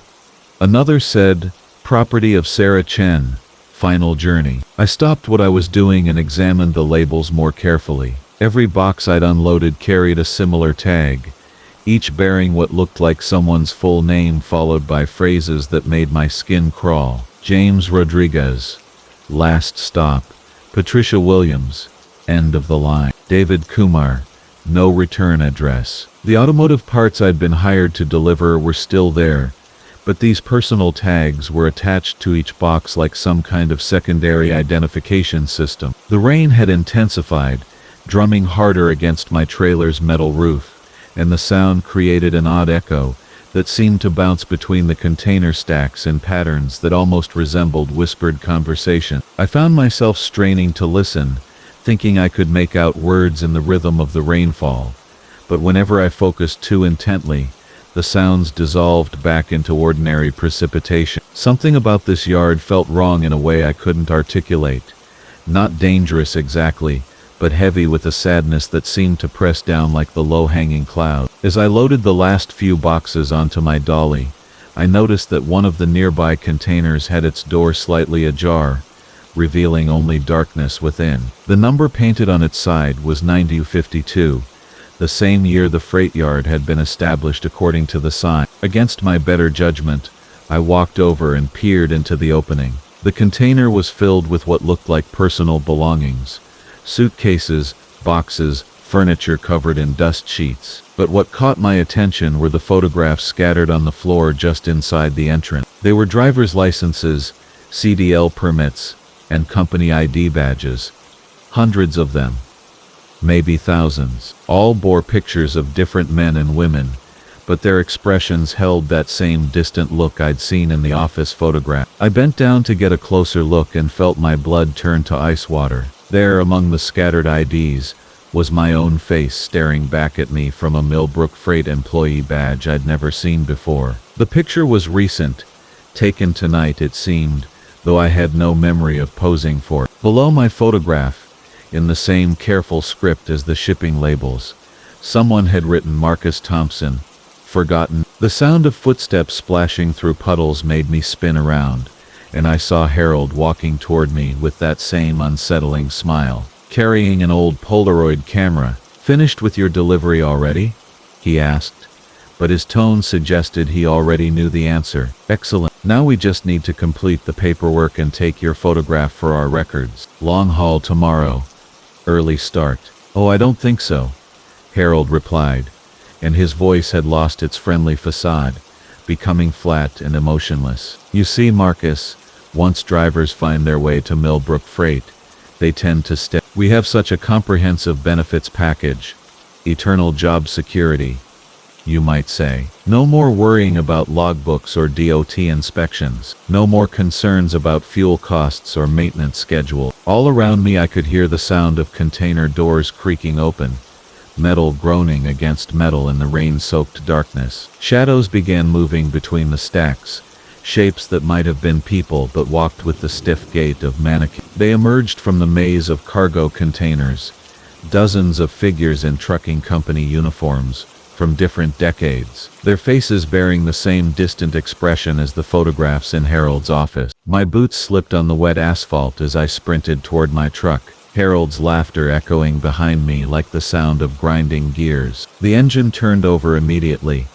thank God, and I threw the transmission into gear without bothering to secure my trailer door. In my mirrors I could see the figures following, walking in perfect synchronization through the rain like some nightmare parade of the transportation industry's lost and forgotten. The yard's exit gate stood open, and I gunned the diesel engine until my tachometer redlined, my trailer swaying dangerously as I took the turn onto the main highway. Only when I'd put several miles between myself and Millbrook Freight did I allow myself to slow down and catch my breath. The radio crackled with ordinary traffic, other drivers checking in with dispatch, discussing weather conditions and fuel stops, the normal conversations that had always been my lifeline during long nights on the road. But when I checked my logbook to record the delivery, I found a problem that made my hands shake as I held the pen. According to every official record, including my GPS history and the dispatcher's notes, I had never made a delivery tonight. There was no mention of Millbrook Freight in my paperwork, no record of the load I'd just unloaded, no trace of Harold or his freight yard of forgotten name. The only evidence that any of it had happened was the Polaroid photograph tucked behind my sun visor.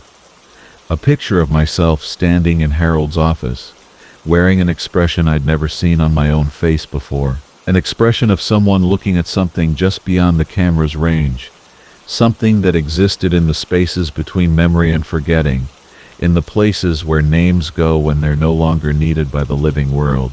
The fog rolled in like a living thing that Tuesday evening, thick and deliberate, swallowing the interstate mile by mile, as I pushed my Peterbilt through the Colorado mountains. I'd been driving this route for 15 years, hauling electronics from Denver to Salt Lake City, and I knew every curve, every grade, every truck stop between here and there. But this fog, this was something different. It didn't move like weather should move. It settled with purpose, like it had somewhere to be, and no intention of leaving once it arrived. Drivers warning each other about the visibility dropping, jokes about driving by Braille, the standard complaints about four-wheelers who thought their hazard lights made them invincible. But as the evening wore on, the voices grew fewer, more distant, until finally there was nothing but static and the steady hum of my diesel engine, cutting through the gray wall that had become my world. My headlights,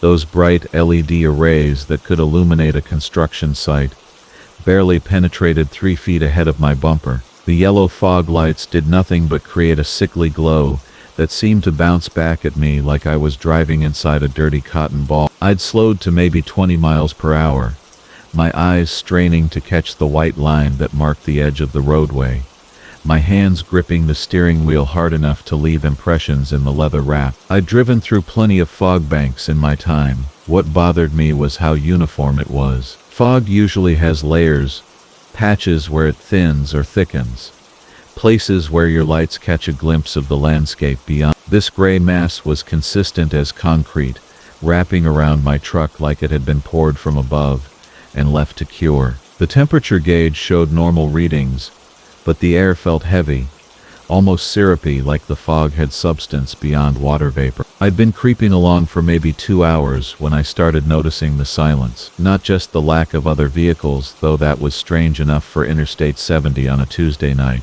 The fog seemed to absorb sound itself. My engine, normally a deep rumble that you could feel in your chest, sounded muffled and distant. The air brakes, when I touched them, gave a soft hiss instead of their usual sharp relief. Even my own breathing seemed quieter, as if the gray around me was drinking up every vibration, every echo, every proof that I was still moving through a world that existed beyond this suffocating blanket. I tried switching channels, adjusting the squelch, even replaced the battery in my handheld unit. Nothing.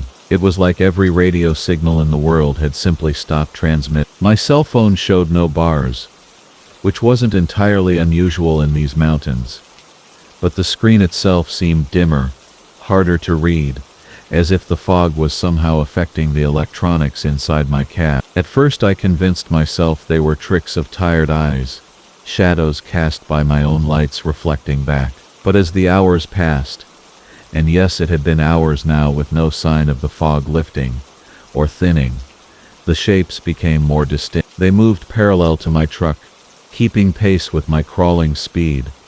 Dark forms that seemed almost solid enough to touch but never quite resolved into anything I could identify. Sometimes they looked like other vehicles, 18-wheelers, or passenger cars driving alongside me in lanes that shouldn't exist. I'd catch glimpses of running lights, the suggestion of windshields and chrome, but when I tried to focus on them directly, they'd dissolve back into the gray like they'd never been there at all. Other times the shapes were taller, more irregular, moving with a fluid motion that reminded me uncomfortably of walking figures. Though what kind of people could keep pace with a truck, even one moving as slowly as mine was now? The screen showed my position as a blue dot in the middle of nowhere. No roads, no landmarks, just the generic tan color that indicated empty space. According to the satellite, I was driving through solid mountainside, hundreds of feet below ground level. The elevation reading fluctuated wildly, showing me simultaneously at sea level and 14,000 feet above it. Time had become equally meaningless. My dashboard clock read 11:47 p.m., the same time it had shown for what felt like the last hour, the digits frozen like the fog had somehow stopped my truck's electrical systems along with everything else. I'd started this leg with a full tank, nearly 300 gallons of diesel, enough to reach Salt Lake City with plenty to spare, but the needle was dropping steadily, faster than it should have been even accounting for the slow, heavy driving I was doing. At this rate I'd be running on fumes within a few more hours. Assuming I could trust the gauge at all in this gray nightmare I'd somehow driven into, not the warm yellow of truck stop signs or the harsh white of gas station canopies, but something softer, more diffuse, like candles seen through frosted glass. They appeared gradually, growing brighter as I approached, until I could make out what looked like the outline of buildings, structures that seemed to emerge from the fog like they were being assembled piece by piece as I watched. The place looked like a truck stop from maybe 40 years ago, all angular architecture and neon signs, but the colors were wrong, too saturated, too vivid against the gray that surrounded everything else. The parking lot held maybe a dozen vehicles, big rigs mostly, but their shapes seemed somehow off, like looking at trucks through water or in a funhouse mirror. The proportions weren't quite right. The details too sharp in some places, too blurred in others. I pulled into the lot more from desperation than choice. My fuel was getting critically low, and even if this place felt wrong in ways I couldn't articulate, it was the first sign of civilization I'd encountered in hours. The fog seemed to thin slightly as I got closer to the buildings, though it never cleared entirely, just pulled back enough to let me see my immediate surroundings, with something approaching normal vision. The other trucks in the lot were empty, or at least they appeared to be. No lights in their cabs, no signs of drivers sleeping in their bunks. But as I set my air brakes and prepared to shut down my engine, I noticed that all of them were running. Every single truck had its engine idling, exhaust pipes breathing steady streams of vapor that mixed with the fog and became indistinguishable from it. The sound was wrong, though. Instead of the varied rumbles and pitches you'd expect from different engines, they all hummed at exactly the same frequency, creating a low, harmonic drone that seemed to vibrate through the ground and up into my bones. I sat in my cab for several minutes, engine running, trying to decide whether to go inside or try to push through the fog to find a place I recognized, a truck stop that existed on actual maps, instead of materializing out of the gray like some desert mirage. The fuel gauge made the decision for me. If this place couldn't fill my tanks, I'd be walking out of these mountains, assuming I could find a road that led anywhere except deeper into this suffocating blanket of mist. The truck stop's interior was like stepping back in time, all wood paneling and orange carpet, with a lunch counter that belonged in a 1970s diner, and vending machines that hummed with the same harmonic frequency as the idling trucks outside. The fluorescent lights flickered occasionally, casting shifting shadows that seemed to move independently of any light source. Behind the counter stood a clerk who looked normal enough at first glance, middle-aged man in a company shirt, but when he turned to face me, I noticed his eyes reflected the fluorescent lighting like an animal's might, flat and silvery in a way that made me want to look anywhere else. He asked, his voice carrying an odd echo despite the small space and carpeted floors. I nodded, not trusting my own voice, and handed him my company credit card. He ran it through an old mechanical machine, the kind that makes carbon paper impressions, though I hadn't seen one of those in years. The receipt he handed me was blank except for an amount that seemed reasonable, though I noticed the paper felt strange, almost warm to the touch, and the ink seemed to shift slightly when I wasn't looking directly at it. "Fog's been heavy lately," he said as he handed me the pump authorization, that same strange echo coloring his words. "Some folks find it hard to leave once it settles in, gets comfortable, you know. Peace, no schedules, no dispatchers calling, no way stations or logbooks to worry about, just the road and the gray, and all the time in the world." The fuel pump was another The sun was setting behind the flat-roofed structure, casting long shadows between the scattered cars that still dared to visit this retail graveyard. I'd been driving for 14 hours straight, hauling electronics from Denver to Portland, and I needed rest more than I needed pride. This wasn't the kind of place a professional driver usually parked for the night,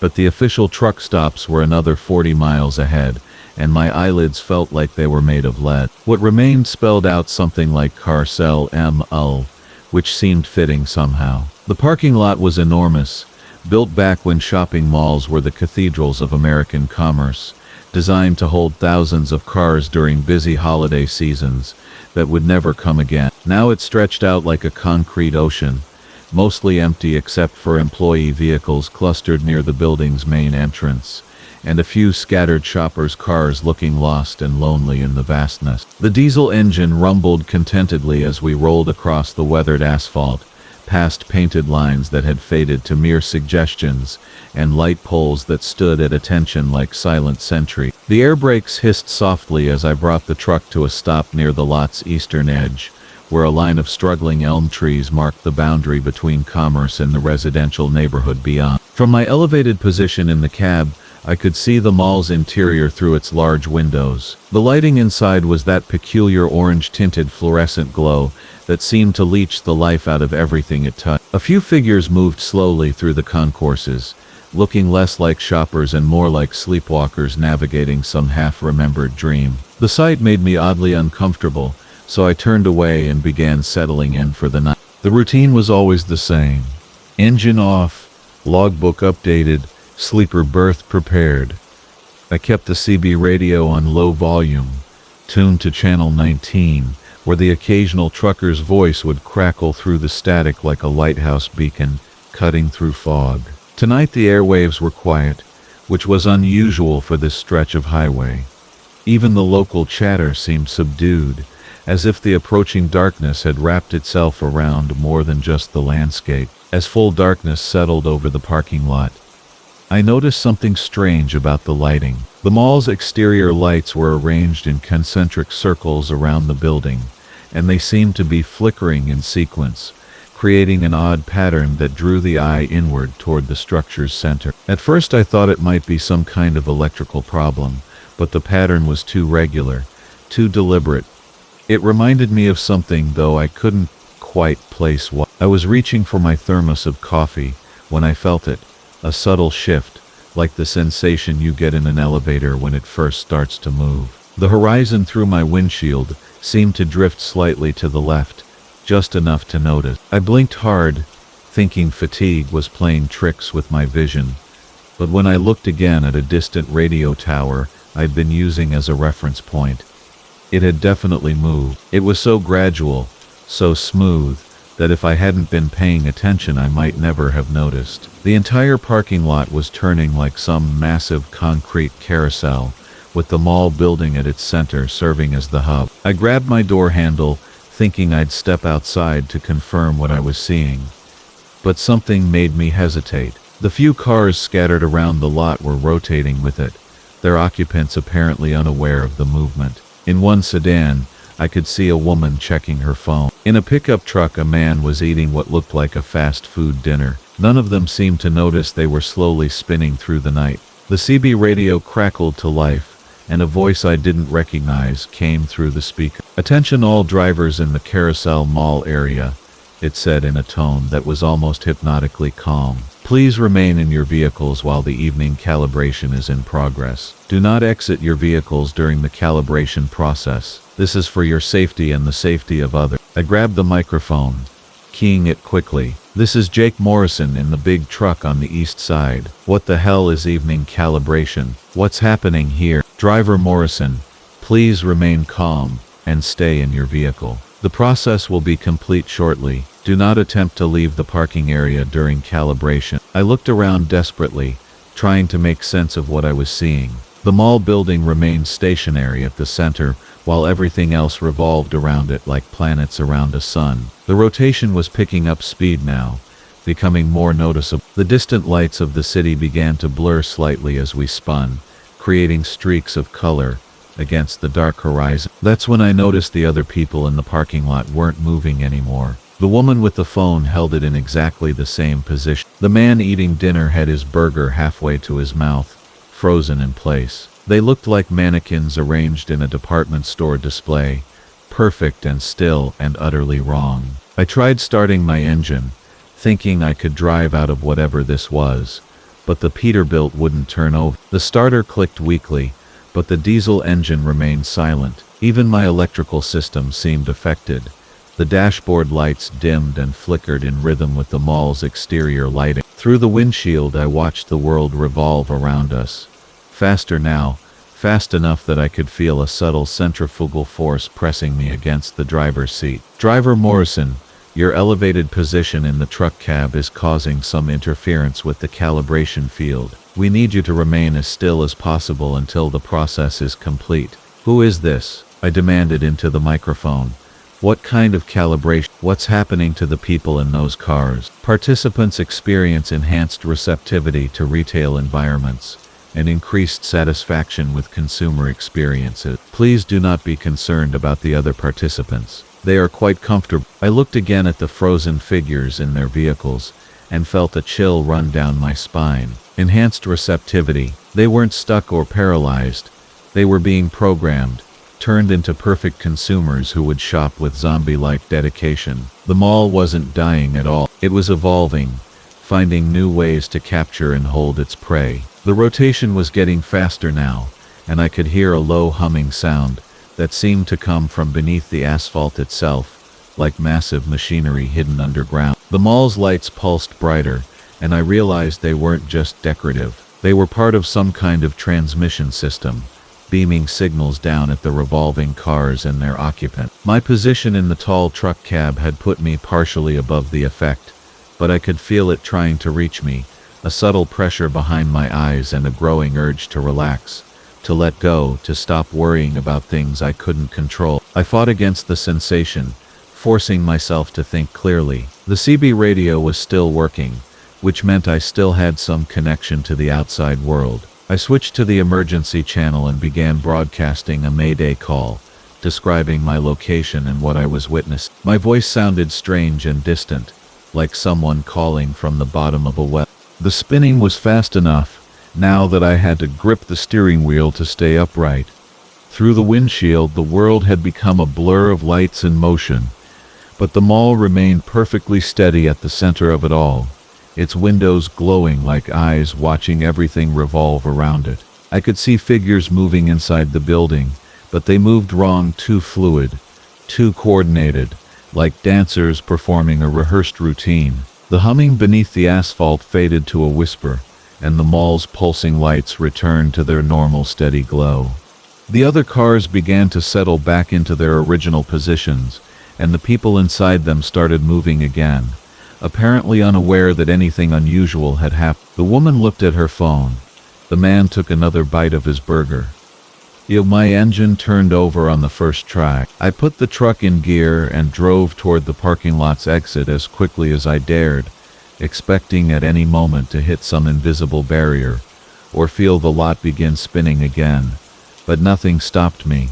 I reached the street and turned toward the highway, my hands shaking on the steering wheel. In my mirrors I could see I've been running freight between Denver and Salt Lake for 8 years now, piloting my trusty Peterbilt 379 through mountain passes and desert stretches that most people only see in postcards. But nothing, and I mean nothing, had prepared me for what I discovered on that moonless October night, when my usual route became something impossible. Construction had closed the main highway through central Utah, forcing me and a handful of other drivers onto a series of winding back roads that carved through terrain I'd never seen before. The GPS kept insisting I was still on course, but the landscape outside my windshield looked wrong somehow, like someone had taken the familiar desert and twisted it into new configuration. The rock formations jutted at odd angles, and the sparse vegetation seemed to lean away from the road as if recoiling from something. My rig hummed contentedly as we climbed through a narrow canyon, the diesel engine maintaining its steady rhythm that had become the soundtrack to my night. The headlights carved twin tunnels through the darkness, illuminating weathered stone walls that pressed close enough to make me nervous. I'd been driving for 6 hours straight, and my body was settling into that comfortable autopilot state where the truck feels like an extension of yourself, responding to subtle shifts in the road before your conscious mind even registers them. Not a road sign, but something far stranger. Carved into the canyon wall about 15 feet up, barely visible in the wash of my lights, were symbols that looked almost like letters but arranged in ways that hurt to look at directly. They seemed to writhe and shift when I wasn't focusing on them, as if the rock itself was trying to communicate something urgent. I slowed the truck, letting my eyes adjust to the darkness beyond the headlight beams, and realized with a chill that the symbols continued along the canyon wall for as far as I could see. The radio, which had been playing a late-night talk show about UFO encounters, suddenly dissolved into static. I reached for the dial, but before I could change stations, voices began to emerge from the white noise. Dozens of voices, maybe hundreds, all speaking in whispers that layered over each other like wind through dry leaves. They weren't speaking English, or any language I recognized, but somehow I understood that they were calling to me, inviting me deeper into the canyon. My hands tightened on the steering wheel as the road began to descend, winding down through stone corridors that seemed to pulse with their own inner light. The temperature gauge on my dashboard remained steady, but I could feel warmth radiating from the canyon walls, as if I was driving through the throat of some massive slumbering creature. The sensation made my skin crawl, but I couldn't turn around. The road was too narrow, and besides, something was drawing me forward with a pull I couldn't explain or resist. Then the canyon opened up, and I saw it. A town spread across a wide valley, its lights twinkling like a constellation that had fallen to earth. But these weren't the harsh fluorescent glows of gas stations or the warm yellow rectangles of house windows. These lights pulsed and flickered in shades of blue and violet and green, colors that seemed to exist somewhere beyond the normal spectrum. They moved in slow, hypnotic patterns, breathing like a living thing. Eased off the accelerator, letting the truck coast down the slope toward what appeared to be the town's main street. As I drew closer, details began to resolve in my headlights, and each one made less sense than the last. The buildings looked normal enough from a distance, standard small-town architecture with storefronts and sidewalks, and even a few parked cars. But the proportions were subtly wrong, as if everything had been built by someone working from second-hand descriptions, rather than direct observation. The storefronts were too tall and narrow, their windows reflecting my headlights in ways that created the illusion of depth where there should have been glass. The sidewalks curved at impossible angles, seeming to spiral upward even though they appeared perfectly flat, and the parked cars, when my lights swept across them, cast shadows that didn't match their shapes, shadows that stretched and writhed independent of their source. I brought the truck to a stop at what might have been a traffic light, though instead of red, yellow, and green, it cycled through those same otherworldly colors I'd seen from the canyon rim. As I sat there, engine idling, I became aware of movement in the town around me. Figures emerged from doorways and alleyways, walking with the fluid grace of people who had never learned to hurry. They wore clothing that looked almost normal in the peripheral vision, but became strange and flowing when I tried to focus on it directly. One of the figures approached my truck, moving with that same unhurried glide. In the glow of my cab lights, I could see that it appeared to be a woman, middle-aged, wearing what might have been a flower print dress. Her face was kind and welcoming, the sort of expression you'd expect from a small-town resident greeting a lost traveler. But when she smiled and waved at me through the windshield, I noticed that her movements were slightly out of sync with themselves, as if I was seeing multiple versions of the same gesture overlapping in time. She pointed down the main street, then pantomimed eating and sleeping, the universal gestures for food and lodging.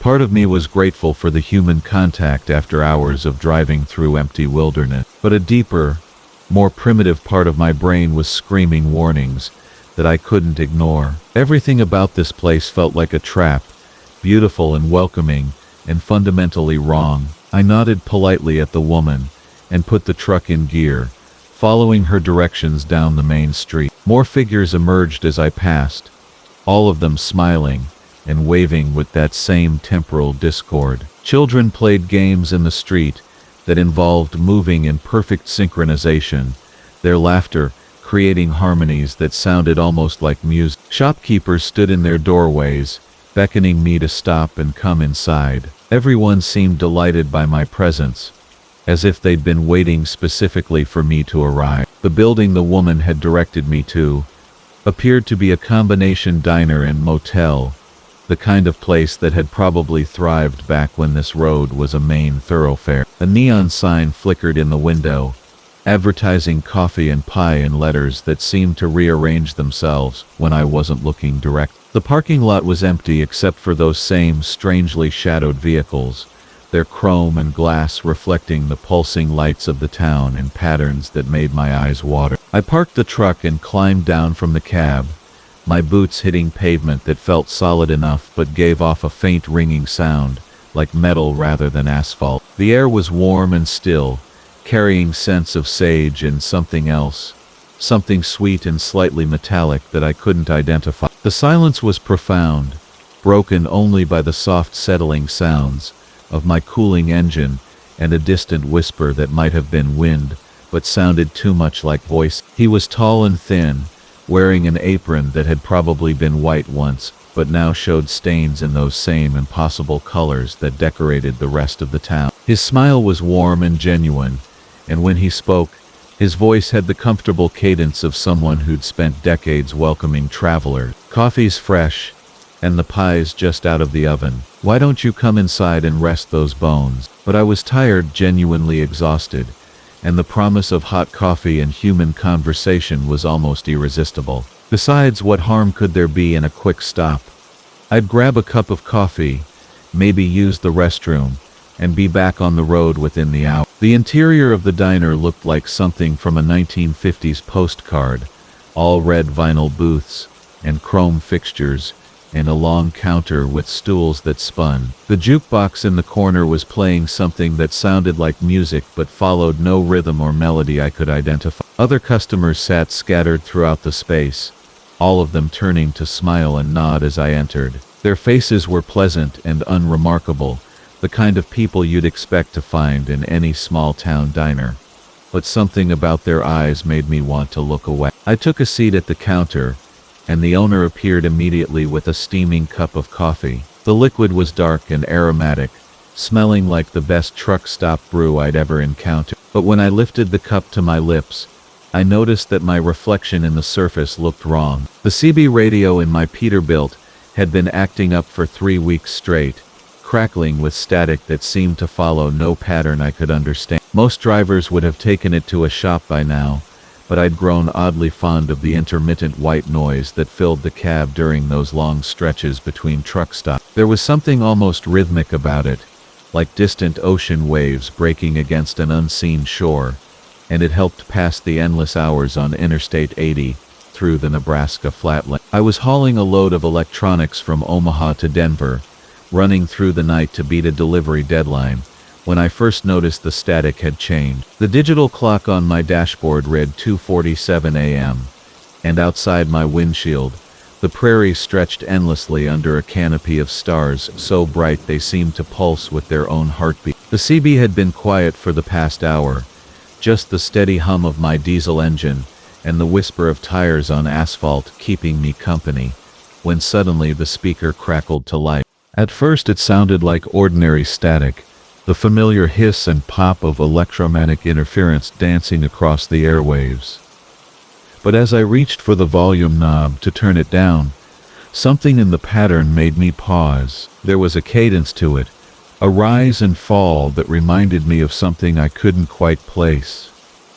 I adjusted my grip on the steering wheel and listened more carefully, letting the sound wash over me as I maintained my steady 70 miles per hour through the darkness. The static seemed to inhale, drawing itself up into a higher pitch, holding that frequency for several seconds before slowly exhaling back down into a lower register. The cycle repeated every few seconds, so regular and measured that I found myself unconsciously matching my own breathing to its rhythm. In hold, out.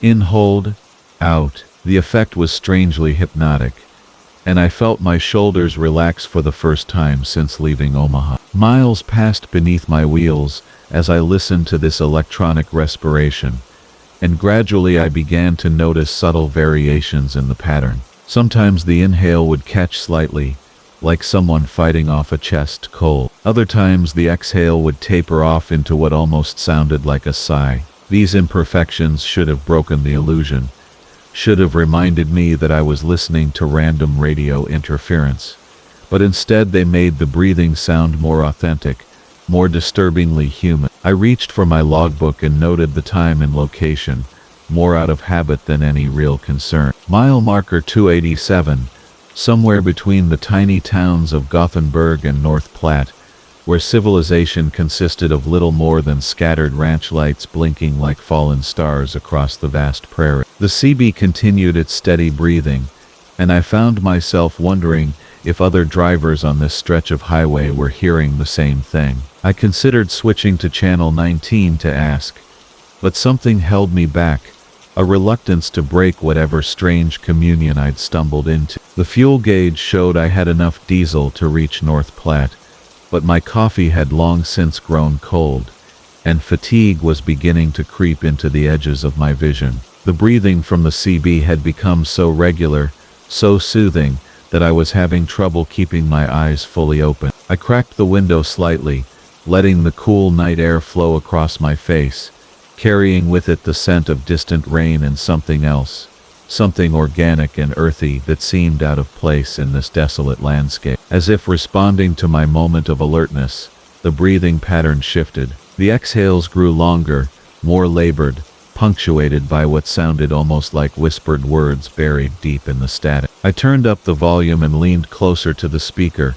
straining to make out what might be actual speech, but the sounds remained just beyond the threshold of comprehension, like voices heard through thick walls or across great distance. The highway ahead remained empty, my headlights carving a tunnel of visibility through the darkness, while the rest of the world remained hidden beyond their reach. According to my GPS, I was still 40 miles from North Platte, still surrounded by nothing but rangeland and the occasional grain elevator standing sentinel against the star-filled sky. Yet the breathing from the CB grew more distinct with each passing mile, as if I were somehow drawing closer to its source. I began to notice that my own breathing had synchronized completely with the radio's rhythm, and when I tried to deliberately break the pattern, a wave of anxiety washed over me, leaving me gasping and gripping the wheel tighter. It was easier, more comfortable, to simply let the static guide my respiration, to become part of whatever strange biological symphony was playing across the airway. The silence that followed was so complete,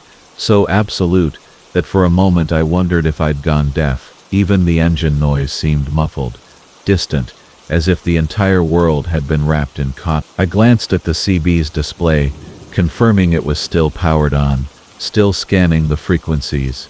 But the speaker remained utterly quiet. The absence of the breathing was somehow more unnerving than its presence had been, like the sudden stillness that precedes a violent storm. I was reaching for the CB handset to try broadcasting a call when the breathing resumed, but now it was different. Faster, more urgent, with a harsh wheeze on each inhale that spoke of panic or pain. The rhythm that had been so soothing moments before now filled me with an inexplicable dread, and I found myself checking my mirrors obsessively, scanning the darkness for threats that logic told me couldn't possibly exist. The GPS showed I was approaching a rest area, one of those lonely outposts that dot the interstate system like breadcrumbs through a vast wilderness. Part of me wanted to pull over, to step outside the cab and escape the increasingly agitated breathing that filled the air around me, but a larger part whispered warnings about stopping in such an isolated place, especially when something so strange was happening with my radio. As I passed the rest area exit, my headlights briefly illuminated several trucks parked in the lot, their running lights glowing like fireflies in the darkness. I wondered if their drivers were sleeping peacefully, or if they too were listening to something breathing through their CB radios, matching their respiration to signals from an unknown source. The thought sent a chill down my spine, and I pressed harder on the accelerator, eager to reach the lights and relative safety of North Platte. The breathing grew more erratic as I drove, sometimes racing like a sprinter at the finish line, other times slowing to the barely perceptible rhythm of deep sleep, or deeper unconsciousness. With each variation I felt an involuntary response in my own chest, as if something was reaching through the radio waves to manipulate my autonomic function. I tried holding my breath, tried breathing through my mouth instead of my nose, but nothing could break the connection that had somehow formed between myself and whatever was broadcasting on my radio frequency. 20 miles from North Platte, the breathing began to fade, growing fainter and more distant with each labored cycle. I found myself leaning closer to the speaker, straining to maintain the strange intimacy that had developed between us, even as the rational part of my mind screamed that I should be relieved to have the phenomenon ending. As the lights of the truck stop appeared on the horizon, the last whisper of static-filtered breath faded into silence, leaving only the familiar sounds of diesel engine and road noise to fill the cab. I pulled into the truck stop and parked among a dozen other big rigs, their metal bodies cooling in the pre-dawn air. The CB remained silent as I climbed down from the cab, my legs shaky from hours of driving, and from something else I couldn't quite name. Inside the travel center I bought coffee and asked the night clerk if other drivers had reported any unusual radio activity, but she just shrugged and returned to her crossword puzzle. Back in my truck I tried scanning the CB channels, hoping to recapture some trace of the breathing I'd heard, but found only the usual chatter of drivers discussing weather and road conditions. I finished my coffee and prepared to resume my journey toward Denver, telling myself that I'd experienced nothing more than an unusual pattern of atmospheric interference, perhaps caused by temperature variations over the vast Nebraska prairie. But as I pulled back onto the interstate, I noticed something that made my hands tremble slightly on the steering wheel. My own breathing had never quite returned to normal, still following the rhythm I'd learned from the radio, still maintaining that measured pattern of inhale, hold, exhale, that had seemed so natural during those strange hours before dawn. And when the highway grew particularly quiet and the darkness pressed close against my windshield, I could swear I heard an echo of that static-filtered respiration, not from the CB speakers but from somewhere much closer, somewhere inside my own chest, as if whatever had been breathing through the radio had found a new frequency to call home. The GPS on my dashboard flickered between two different routes as I pulled into the truck stop outside Millfield, the kind of place where the coffee tastes like motor oil and the fluorescent lights buzz with the persistence of dying insects. I'd been driving for Apex Freight for 3 years, hauling everything from electronics to furniture across the interstate highways that connect America's forgotten towns. but I'd never seen a delivery request quite like the one that came through on my tablet that evening. The pickup location was listed as Harwick Processing Plant on the outskirts of town, and the destination was simply marked as rural route. What caught my attention wasn't the vague address, though plenty of my deliveries went to farms and facilities that preferred to keep their exact locations private. It was the payment method listed in the system: compensation, as agreed upon arrival. No freight charges, no weight calculations, no standard rate per mile, just those 5 words that seemed to pulse on the screen each time I looked at them. The rain had been falling steadily since I'd crossed the state line, drumming against the windshield of my Peterbilt with the rhythm of fingers tapping impatiently on glass. The truck stop's neon sign cast wavering pink reflections across the wet pavement, and I could see other drivers hunched over their phones in their cabs, probably calling home or checking their route schedule. I should have been doing the same, but something about this delivery kept drawing my attention back to the tablet screen. I called dispatch to clarify the payment arrangement, but the night operator, a woman named Sarah, who usually had answers for everything, sounded genuinely puzzled. "I'm showing the order was placed directly through our premium client portal," she told me, her voice crackling slightly through the hands-free system. "Full payment authorized in advance. The client specifically requested you by name, Mark. Said you came recommended for discretion and reliability." That gave me pause. I prided myself on professional service, but I couldn't recall any previous clients who would have sung my praises loudly enough to attract new business. Still, premium clients meant premium pay, and I had truck payments and apartment rent that didn't care about my philosophical concerns. I told Sarah I'd take the job and pulled out of the truck stop, following the GPS directions toward the industrial district on Millfield's eastern edge. Harwick Processing Plant sat behind a chain-link fence topped with razor wire, its parking lot illuminated by sodium lights that turned everything a sickly orange color. The building itself was a sprawling concrete structure with few windows, the kind of place that could have manufactured auto parts or processed food with equal anonymity. A security guard emerged from a booth near the gate as I approached, his uniform crisp despite the late hour. "You must be Chen," he said, checking something on a clipboard. "Bay 7 is ready for loading. Pull around to the back and someone will meet you there." The loading bay was staffed by 2 workers in white coveralls, who moved with the efficient precision of people accustomed to working night shift. They didn't speak much as they loaded my trailer with what appeared to be standard commercial refrigeration units, the kind used by restaurants or small grocery stores. Each unit was wrapped in heavy plastic and secured with industrial strapping, and I could hear the subtle hum of cooling systems running off the plant's electrical supply. "Needs to stay cold during transport. Your truck's equipped with auxiliary power, right?" I confirmed that it was, and they showed me how to connect the refrigeration units to my electrical system. The whole loading process took less than an hour, which struck me as unusually efficient for equipment that heavy. The drive to rural Route 47 took me deeper into the countryside than I'd expected, past farms and forests that looked increasingly wild in my headlights. The GPS guided me along winding roads that seemed to follow the natural contours of the land, rather than the straight lines preferred by highway engineers. My trailer felt heavier than usual, though the bill of lading listed weights that should have been well within my truck's capacity. Mile marker 23 appeared in my headlights just after midnight, but I almost missed the turnoff the GPS indicated. A narrow gravel road branched off from the main highway, disappearing between stands of pine trees that grew so close together they seemed to form walls on either side of the path. My truck's headlights penetrated only a short distance into the darkness ahead, and I had to reduce my speed to navigate the curve and potholes that appeared without warning. The road eventually opened into a clearing, where several buildings clustered around what might have once been a farmyard.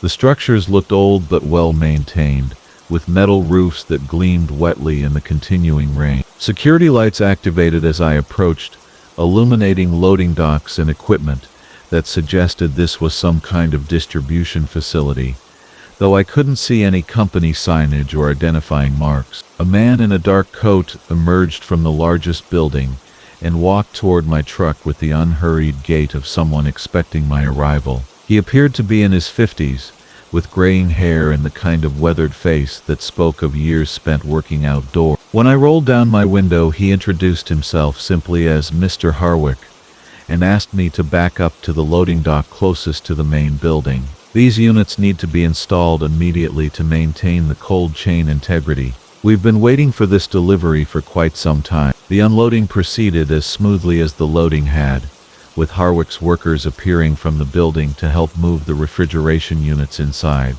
I noticed that they handled the equipment with particular care, as if the contents were more fragile than typical commercial appliance. The workers themselves seemed oddly quiet, communicating mostly through gestures and brief nods rather than the usual banter I heard at most delivery sites. As the last unit disappeared into the building, Harwick approached me with a manila envelope that he said contained my payment documentation. "There's just one small matter to address," he said, his tone remaining conversational despite something in his eyes that made me suddenly aware of how isolated this location was. "The compensation we discussed isn't exactly monetary in nature." I opened the envelope and found not a check or payment authorization, but what appeared to be a contract written in language so dense with legal terminology that I couldn't immediately parse its meaning. Harwick watched patiently as I scanned the pages, occasionally glancing toward the building where his workers had taken the refrigeration units. "I'm not sure I understand," I told him.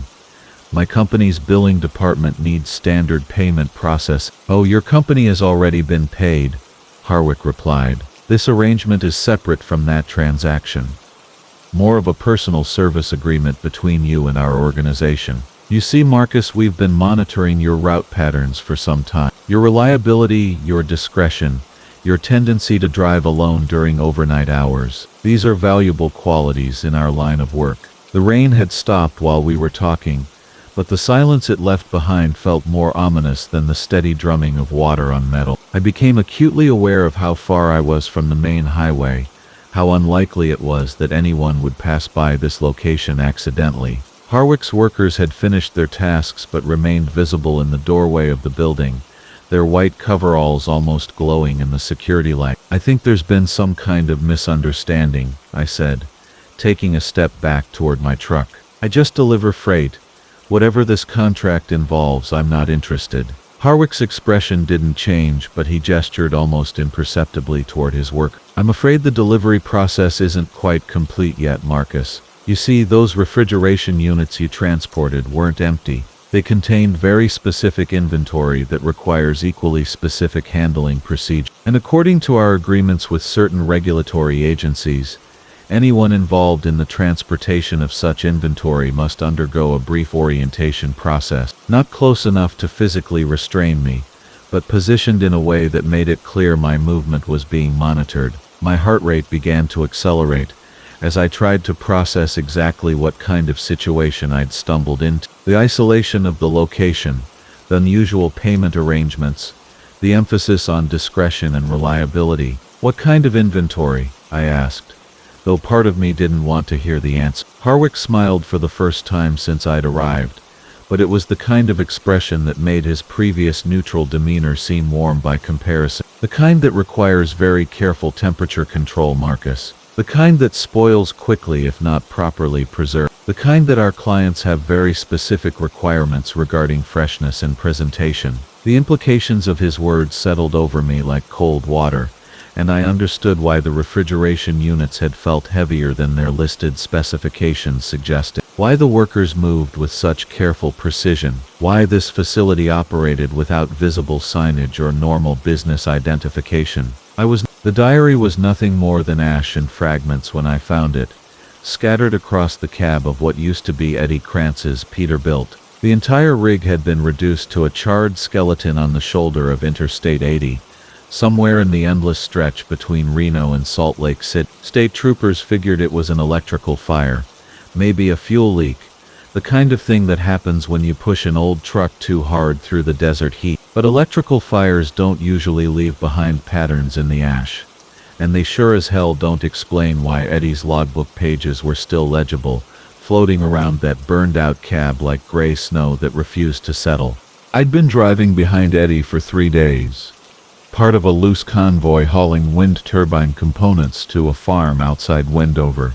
We weren't running together officially, but Us independent haulers tend to cluster up on the long hauls, especially through the lonesome stretches where the CB chatter is the only thing standing between you and the kind of silence that makes your thoughts turn strange. Eddie was always good company on the radio, full of stories about his 30 years on the road, voice steady as his driving.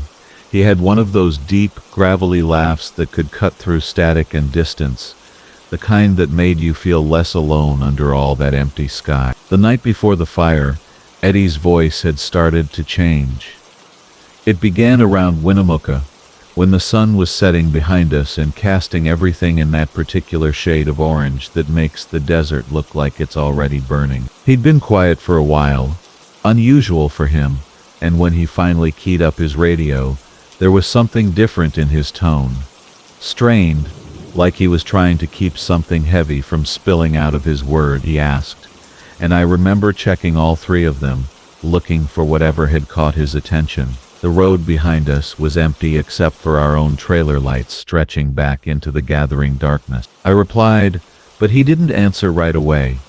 When he finally came back on the air, his voice was even quieter, like he was talking to himself as much as to me. He paused, and I could hear the hum of his Detroit diesel in the background. You know how it is out here, your eyes start playing tricks after too many miles. 30 years on the road teaches you to trust what you see, especially in conditions like these. The night was clear, stars sharp enough to cut glass, visibility stretching for miles in every direction. If Eddie said he saw something, then something was there, whether the rest of us could see it or not. I kept checking my mirrors more frequently after that, but the darkness behind us remained empty, filled only with the usual collection of distant headlights and the occasional passing sedan. We stopped for fuel and food at a truck stop outside Battle Mountain, one of those places that exists solely because it's exactly where drivers run out of options. Eddie parked 2 spaces down from me, and when he climbed out of his cab, I could see the fatigue in his shoulders, the way he moved like gravity was working harder on him than usual. He'd always been a big man, solid in the way that comes from decades of physical work, but something about him seemed diminished under those harsh sodium lights. I asked him as we walked toward the diner, our boots crunching on gravel that had been ground to powder by countless truck tires. I'm driving, but the road keeps changing. Sometimes I'm hauling loads I never picked up, going to places that don't exist on any map. And there's always something following me, something I can't quite see but can always feel. Eddie ordered coffee and pie but barely touched either, just sat there stirring sugar into his cup while staring out the window at his truck. The Peterbilt looked normal under the lights, red and chrome, exactly what you'd expect from a driver who took pride in his equipment. But Eddie was studying it like he'd never seen it before, like it had somehow become a stranger to him while we weren't looking. You know what the weird part is? He said after a long silence. In the dreams, I'm always writing, keeping some kind of record, but when I wake up I can't remember what I was supposed to be writing about. Just that it was important, like my life depended on getting it all down correct. I suggested he might want to pull over for a full 8-hour break, maybe find a motel room instead of sleeping in the cab.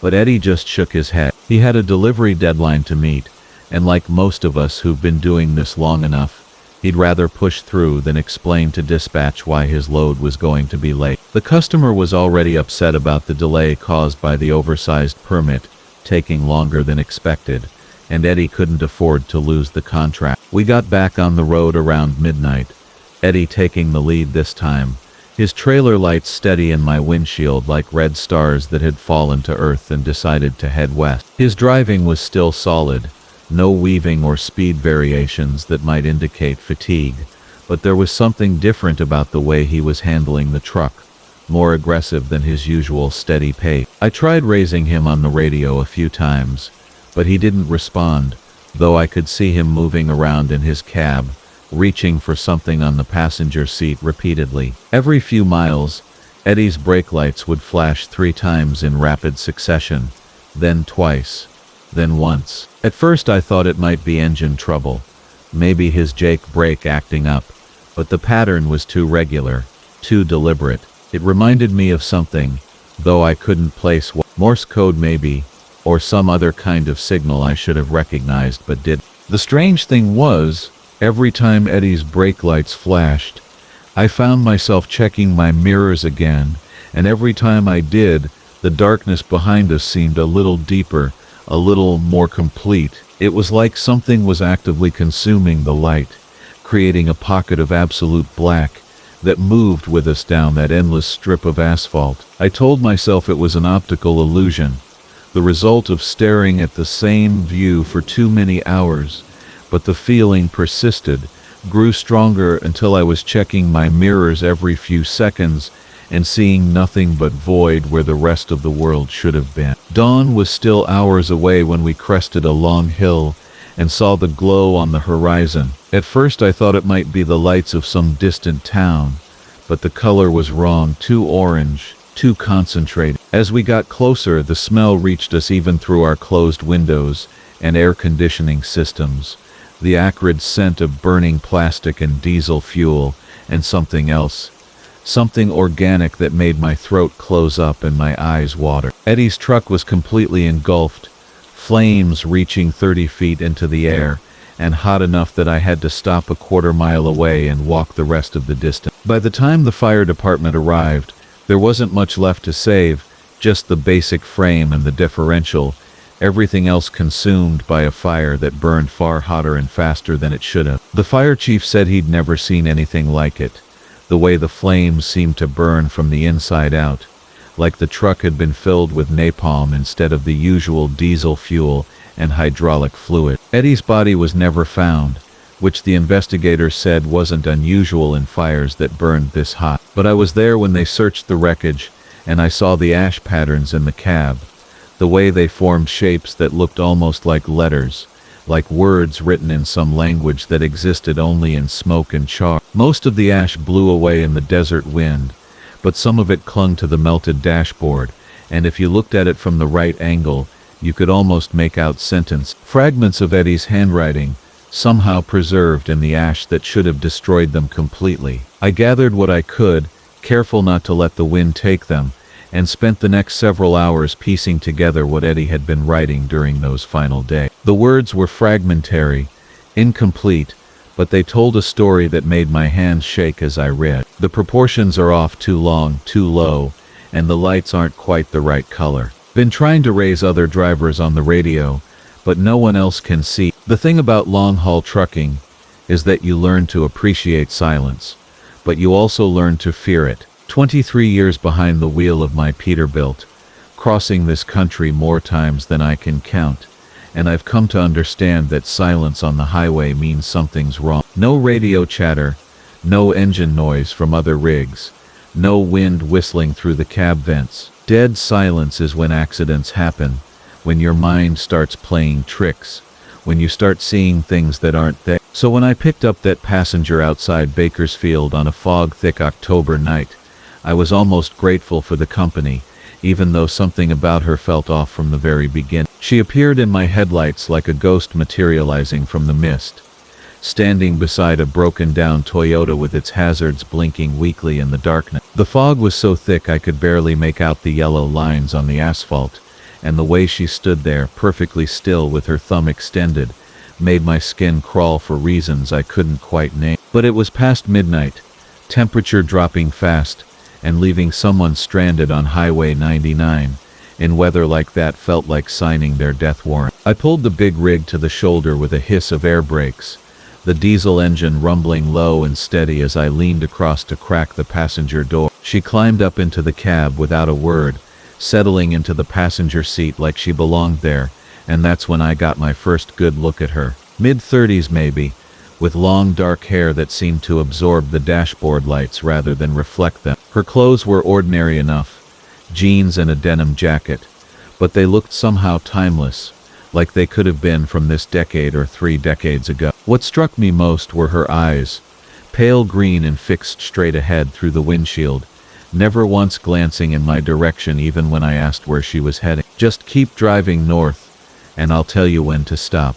There was something hypnotic about her tone, a rhythm that seemed to match the steady thrum of the engine, and I found myself nodding without really thinking about it. The fog began to thin as we rolled back onto the highway, my headlights cutting through the darkness ahead, and that's when she started to sing. It began as barely more than humming, a wordless melody that seemed to rise and fall with the engine's RPMs, weaving itself into the ambient noise of the cab until I almost didn't notice. The tune was beautiful in a haunting way, reminiscent of old folk songs or lullabies, the kind of music that feels ancient and familiar even when you've never heard it before. I found myself relaxing into the driver's seat, my grip on the steering wheel loosening slightly as the miles rolled by beneath us, the white lines hypnotically streaming past in the headlight beam. As the hours passed, her humming gradually developed into soft singing, though the words were in a language I didn't recognize.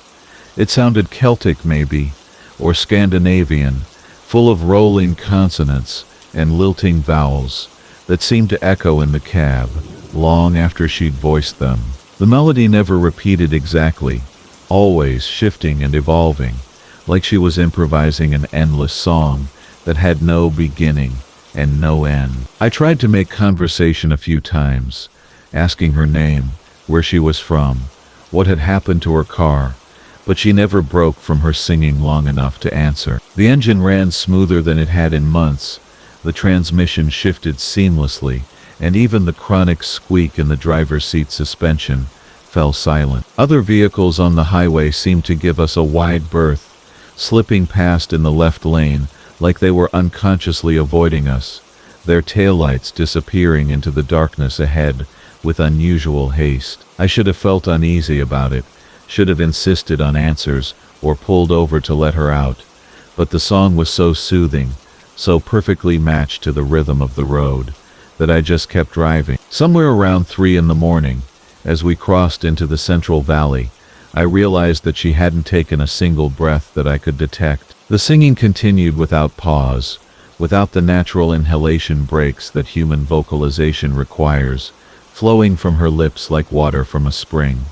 I glanced over at her chest, watching for the rise and fall of breathing, but her jacket remained perfectly still. She sat motionless except for her lips, her pale green eyes fixed on some distant point beyond the windshield, the endless song pouring out of her with supernatural consistency. That's when the real uneasiness began to creep in, a cold recognition that I'd picked up something that wasn't entirely human. But even as the rational part of my mind screamed warnings, the song continued to work its spell, keeping my hands steady on the wheel and my foot steady on the accelerator. The melody had evolved into something more complex now, with harmonies that seemed to come from everywhere and nowhere, as if the cab itself was joining in the performance. I could feel the vibrations in the steering wheel, in the seat beneath me, in the very air around. The dashboard clock read 4:15 when I noticed that we were no longer alone. Other vehicles had begun to appear alongside us on the highway,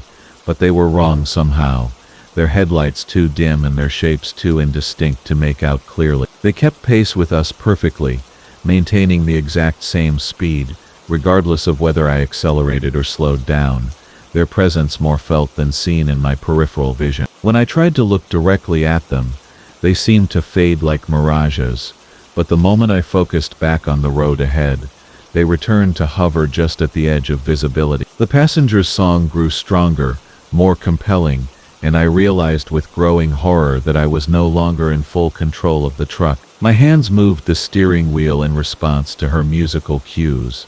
My foot worked the pedals in time with her rhythm, and I was following route directions that came not through words but through subtle changes in melody and tone. We left Highway 99 somewhere north of Fresno, taking smaller roads that wound through farmland and foothills, the phantom vehicles maintaining their escort formation around us as we drove deeper into the pre-dawn darkness. The song had become everything now, filling not just the cab but my entire consciousness, pushing out rational thought and replacing it with a dreamy, hypnotic compliance. I understood without being told that she was leading us somewhere specific, somewhere that other drivers had been led before, somewhere that the various ghosts, keeping pace with us, had made their final stop. The realization should have terrified me, should have snapped me out of whatever spell she'd woven, but the music was too beautiful, too perfectly attuned to something deep in my brain, that craved harmony and rhythm and flow. It was only when I caught a glimpse of my own reflection in the side mirror that the spell finally cracked.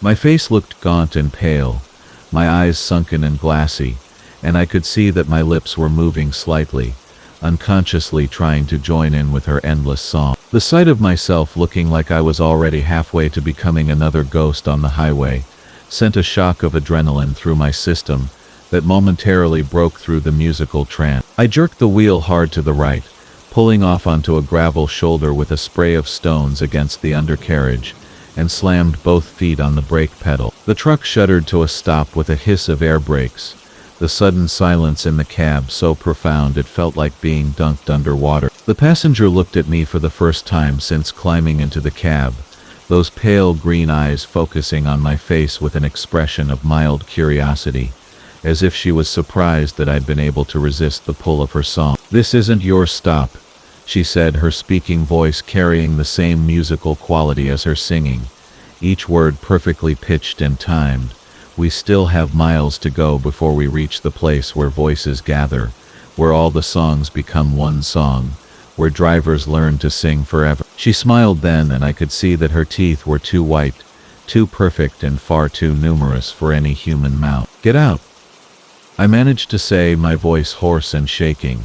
"Whatever you are, wherever you're trying to take me, I'm not going." For a moment she just sat there, studying my face with that same mild curiosity, and I was terrified that she would refuse, that she would start singing again and finish whatever process she'd begun. Instead, she climbed down from the cab with fluid grace, pausing on the running board to look back at me one final time. "The song follows Marcus Kellerman," she said, somehow knowing my name though I'd never given it.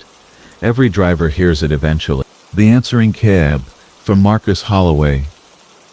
The loneliest stretch of highway in Nebraska becomes something else entirely when the clock strikes 3 in the morning, and the radio starts picking up frequencies from places that don't exist on any map. I learned this lesson during my 15th year, hauling freight across the Midwest, when the familiar rhythm of diesel engines and distant truck stop lights gave way to something that still makes me check my mirrors twice before pulling into any empty lot. I was running a load of electronics from Denver to Chicago, making decent time despite the October drizzle that had been following me since Colorado.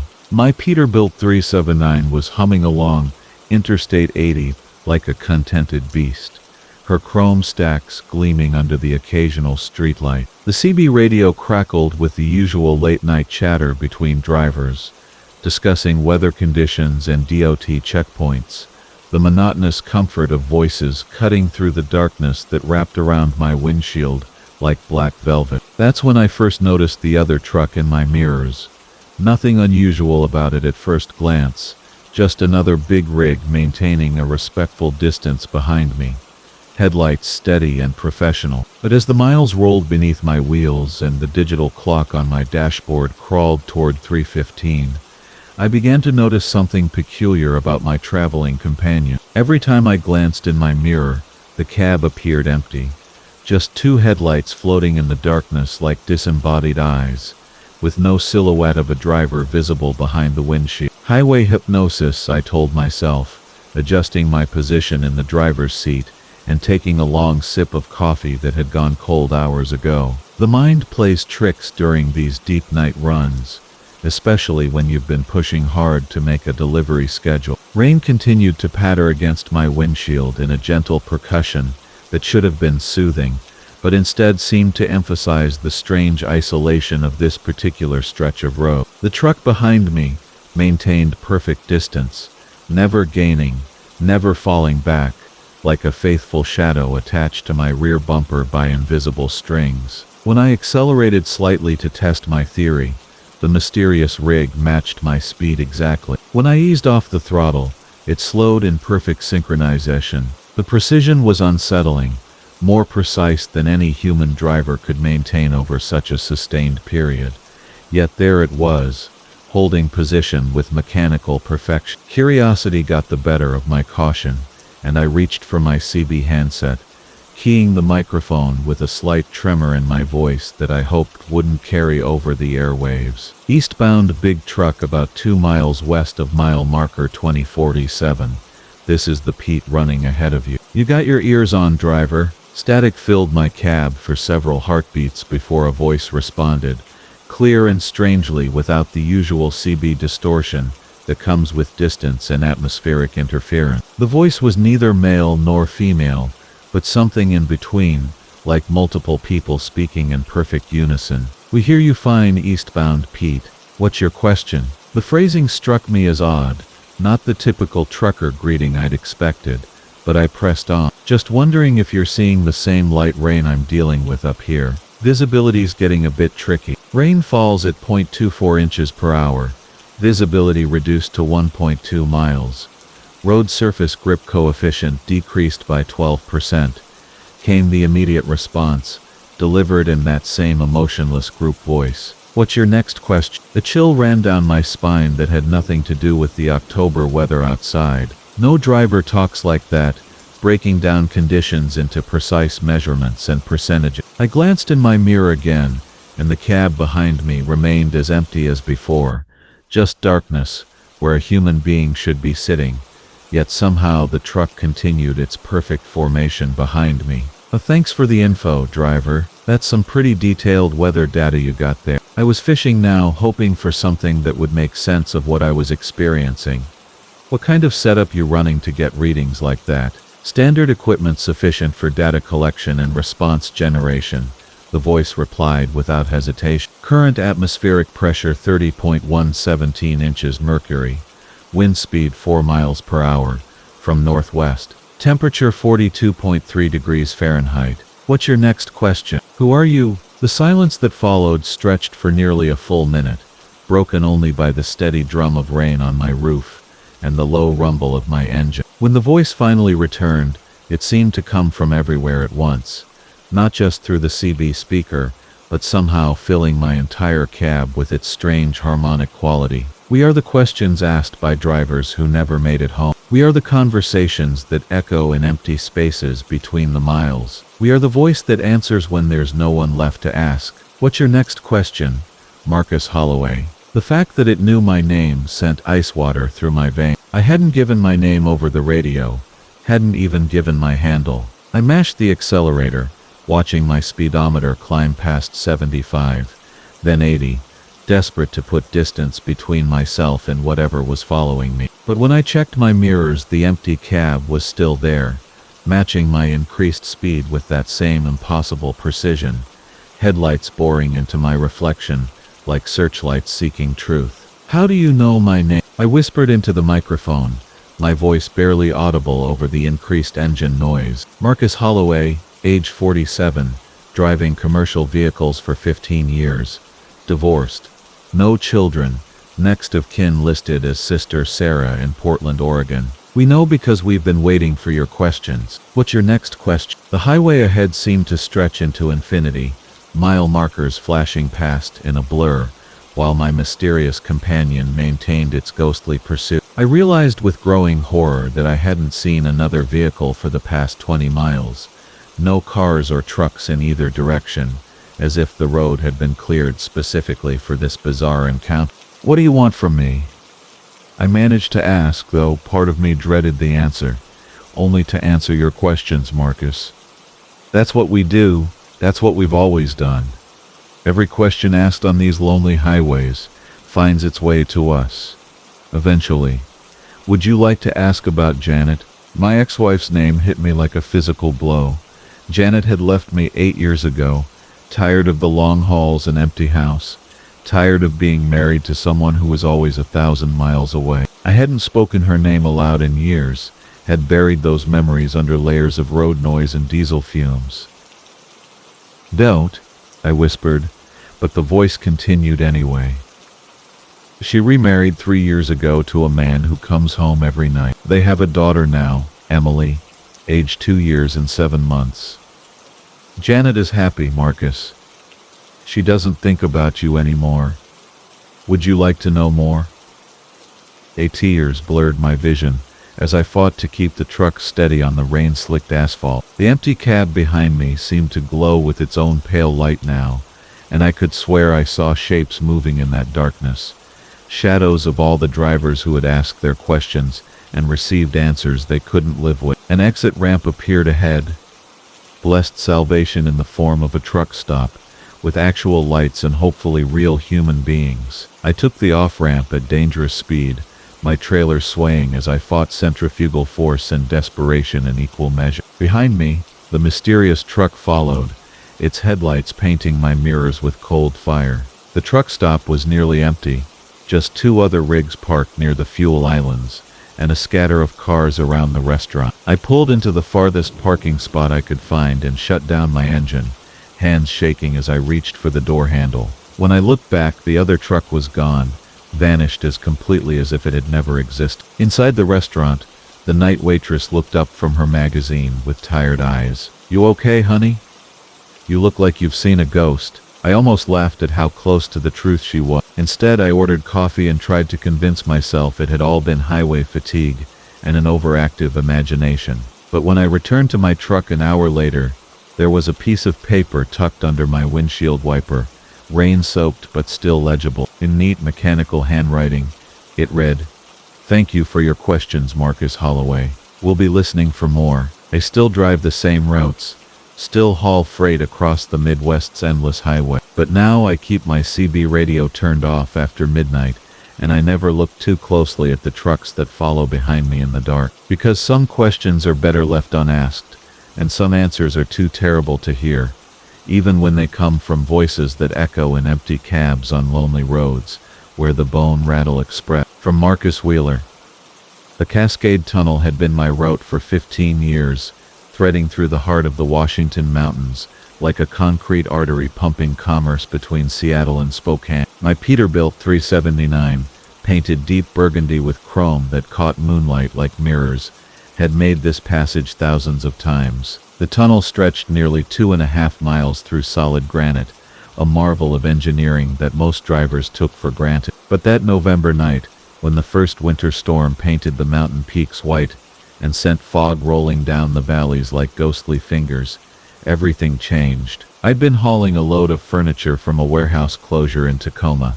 Nothing unusual about the cargo or the paperwork. The weight was distributed perfectly, the trailer tracking straight and true, and my logbook showed I had plenty of driving time before my mandatory rest. The dashboard clock glowed 2:47 a.m.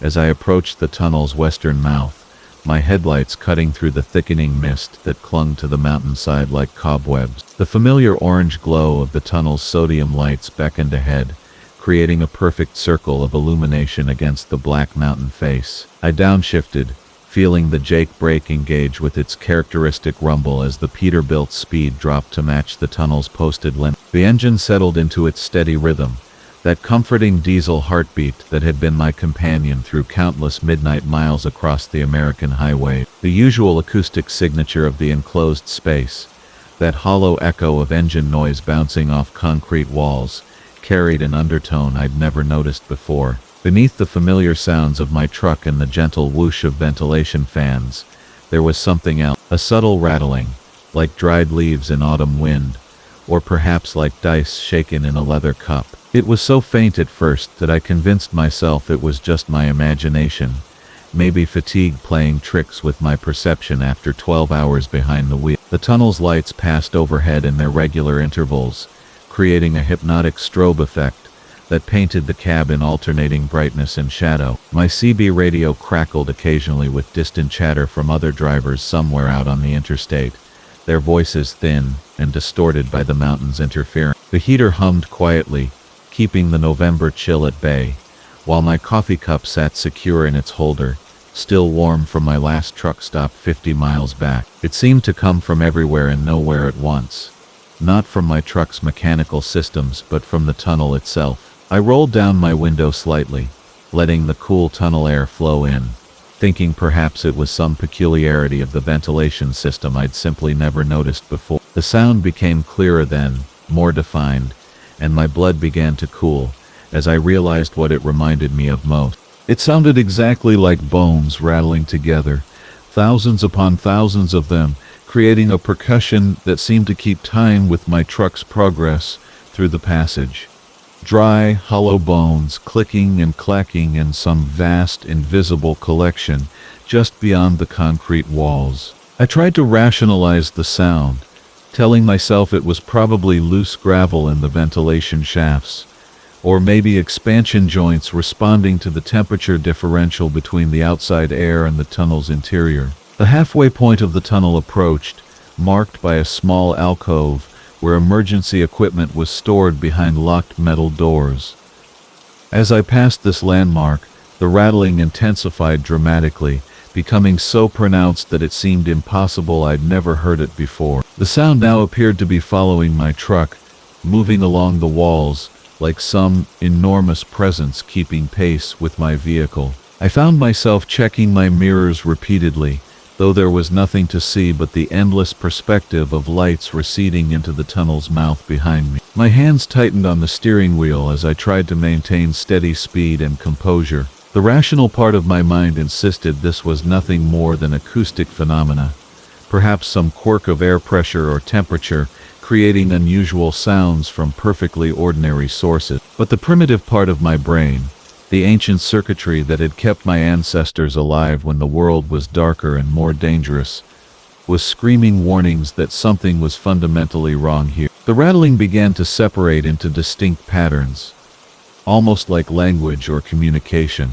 There would be rapid clusters of sound, followed by pauses, then different rhythms and intensity. It reminded me uncomfortably of Morse code, or perhaps the death rattle of some impossibly large creature breathing its last breaths in the mountain's belly. The CB radio fell completely silent now, not even static coming through, as if the electromagnetic spectrum itself had been dampened by whatever presence filled this tunnel. It was no longer just rattling now, but seemed to include whispers or sighs, soft exhalations that might have been wind through stone crevices, or might have been something far more disturbing. The tunnel lights began to flicker intermittently, not in any regular pattern but randomly, creating moments of near darkness that made the walls seem to pulse and move. My speedometer showed I was maintaining exactly 55 miles per hour, but time felt distorted, as if the tunnel had somehow lengthened while I traveled through it. What should have been a 3-minute passage now felt like it had been going on for 20 minutes or more. The eastern exit, which should have been visible as a distant point of lesser darkness ahead, remained invisible beyond the reach of my headlights. The silence that followed was so absolute and sudden that it felt like a physical pressure against my eardrums. Even my truck's engine seemed muted, as if the sound waves were being absorbed by something hungry for noise. In that terrible quiet, I became aware of something else entirely, a presence that seemed to fill the tunnel around me like invisible water. My breath started to fog, and frost began forming on the inside edges of the windshield. The steering wheel grew cold beneath my palms, and I could feel the chill seeping through my jacket and into my bones. It was as if something was drawing all the warmth from the air, feeding on heat the way a fire feeds on oxygen. Not flickering this time, but extinguishing completely, creating a wave of advancing darkness that moved toward me faster than my truck was moving forward. The wall of black approached with purposeful intent, swallowing light after light, until only a few hundred yards of illumination remained ahead of my truck, shrinking rapidly as the darkness consumed everything in its path. I pressed the accelerator harder, feeling the turbo diesel respond with increased power, but the approaching darkness seemed to accelerate as well, matching my increased speed. The engine roared now, pushing against the governed limit, while the trailer swayed slightly behind me as I pushed beyond safe tunnel speeds. The last few lights ahead winked out just as my headlights should have reached the tunnel's eastern exit. Where the mouth of the tunnel should have opened onto the highway in the Washington night, there was only solid rock wall, as if the passage had never existed at all. I stood on the brakes, feeling the anti-lock system engage, as the truck fought to stop before hitting the granite face that now blocked my path. The trailer pushed against my tractor, jackknifing slightly as we slid to a halt with mere feet to spare. In the beam of my headlights, the rock wall looked ancient and untouched, covered with strange markings that might have been natural mineral veins, or might have been something else entirely. They formed patterns that hurt to look at directly, geometries that seemed to shift and writhe when observed peripherally. The rattling returned then, louder than ever, coming from directly ahead where the tunnel's exit should have been. I threw the truck into reverse, not caring about proper backing procedures or safety protocols, wanting only to escape whatever impossible situation had trapped me inside this mountain. The transmission whined as I pushed the truck backward faster than it was designed to travel, watching the wall recede in my mirrors while the rattling followed us, always staying just at the edges of my light. The tunnel lights began flickering back to life behind me, illuminating the passage I'd already traveled, and slowly, impossibly, the western exit began to reappear in my mirror. I kept reversing until I could see stars and highway beyond the tunnel mouth, then executed the fastest three-point turn of my career, bringing the truck around to face the exit once more. Without looking back, I drove out of the Cascade Tunnel and didn't stop until I reached the truck stop in Ellensburg, 40 miles down the mountain. There, in the harsh fluorescent light of the parking lot, surrounded by other trucks and the comfortable mundane reality of commerce and travel, I tried to convince myself that fatigue had caused some kind of hallucination. But I've driven other routes since that night, taking the longer path around the mountains rather than through them. And sometimes when I'm hauling late at night through other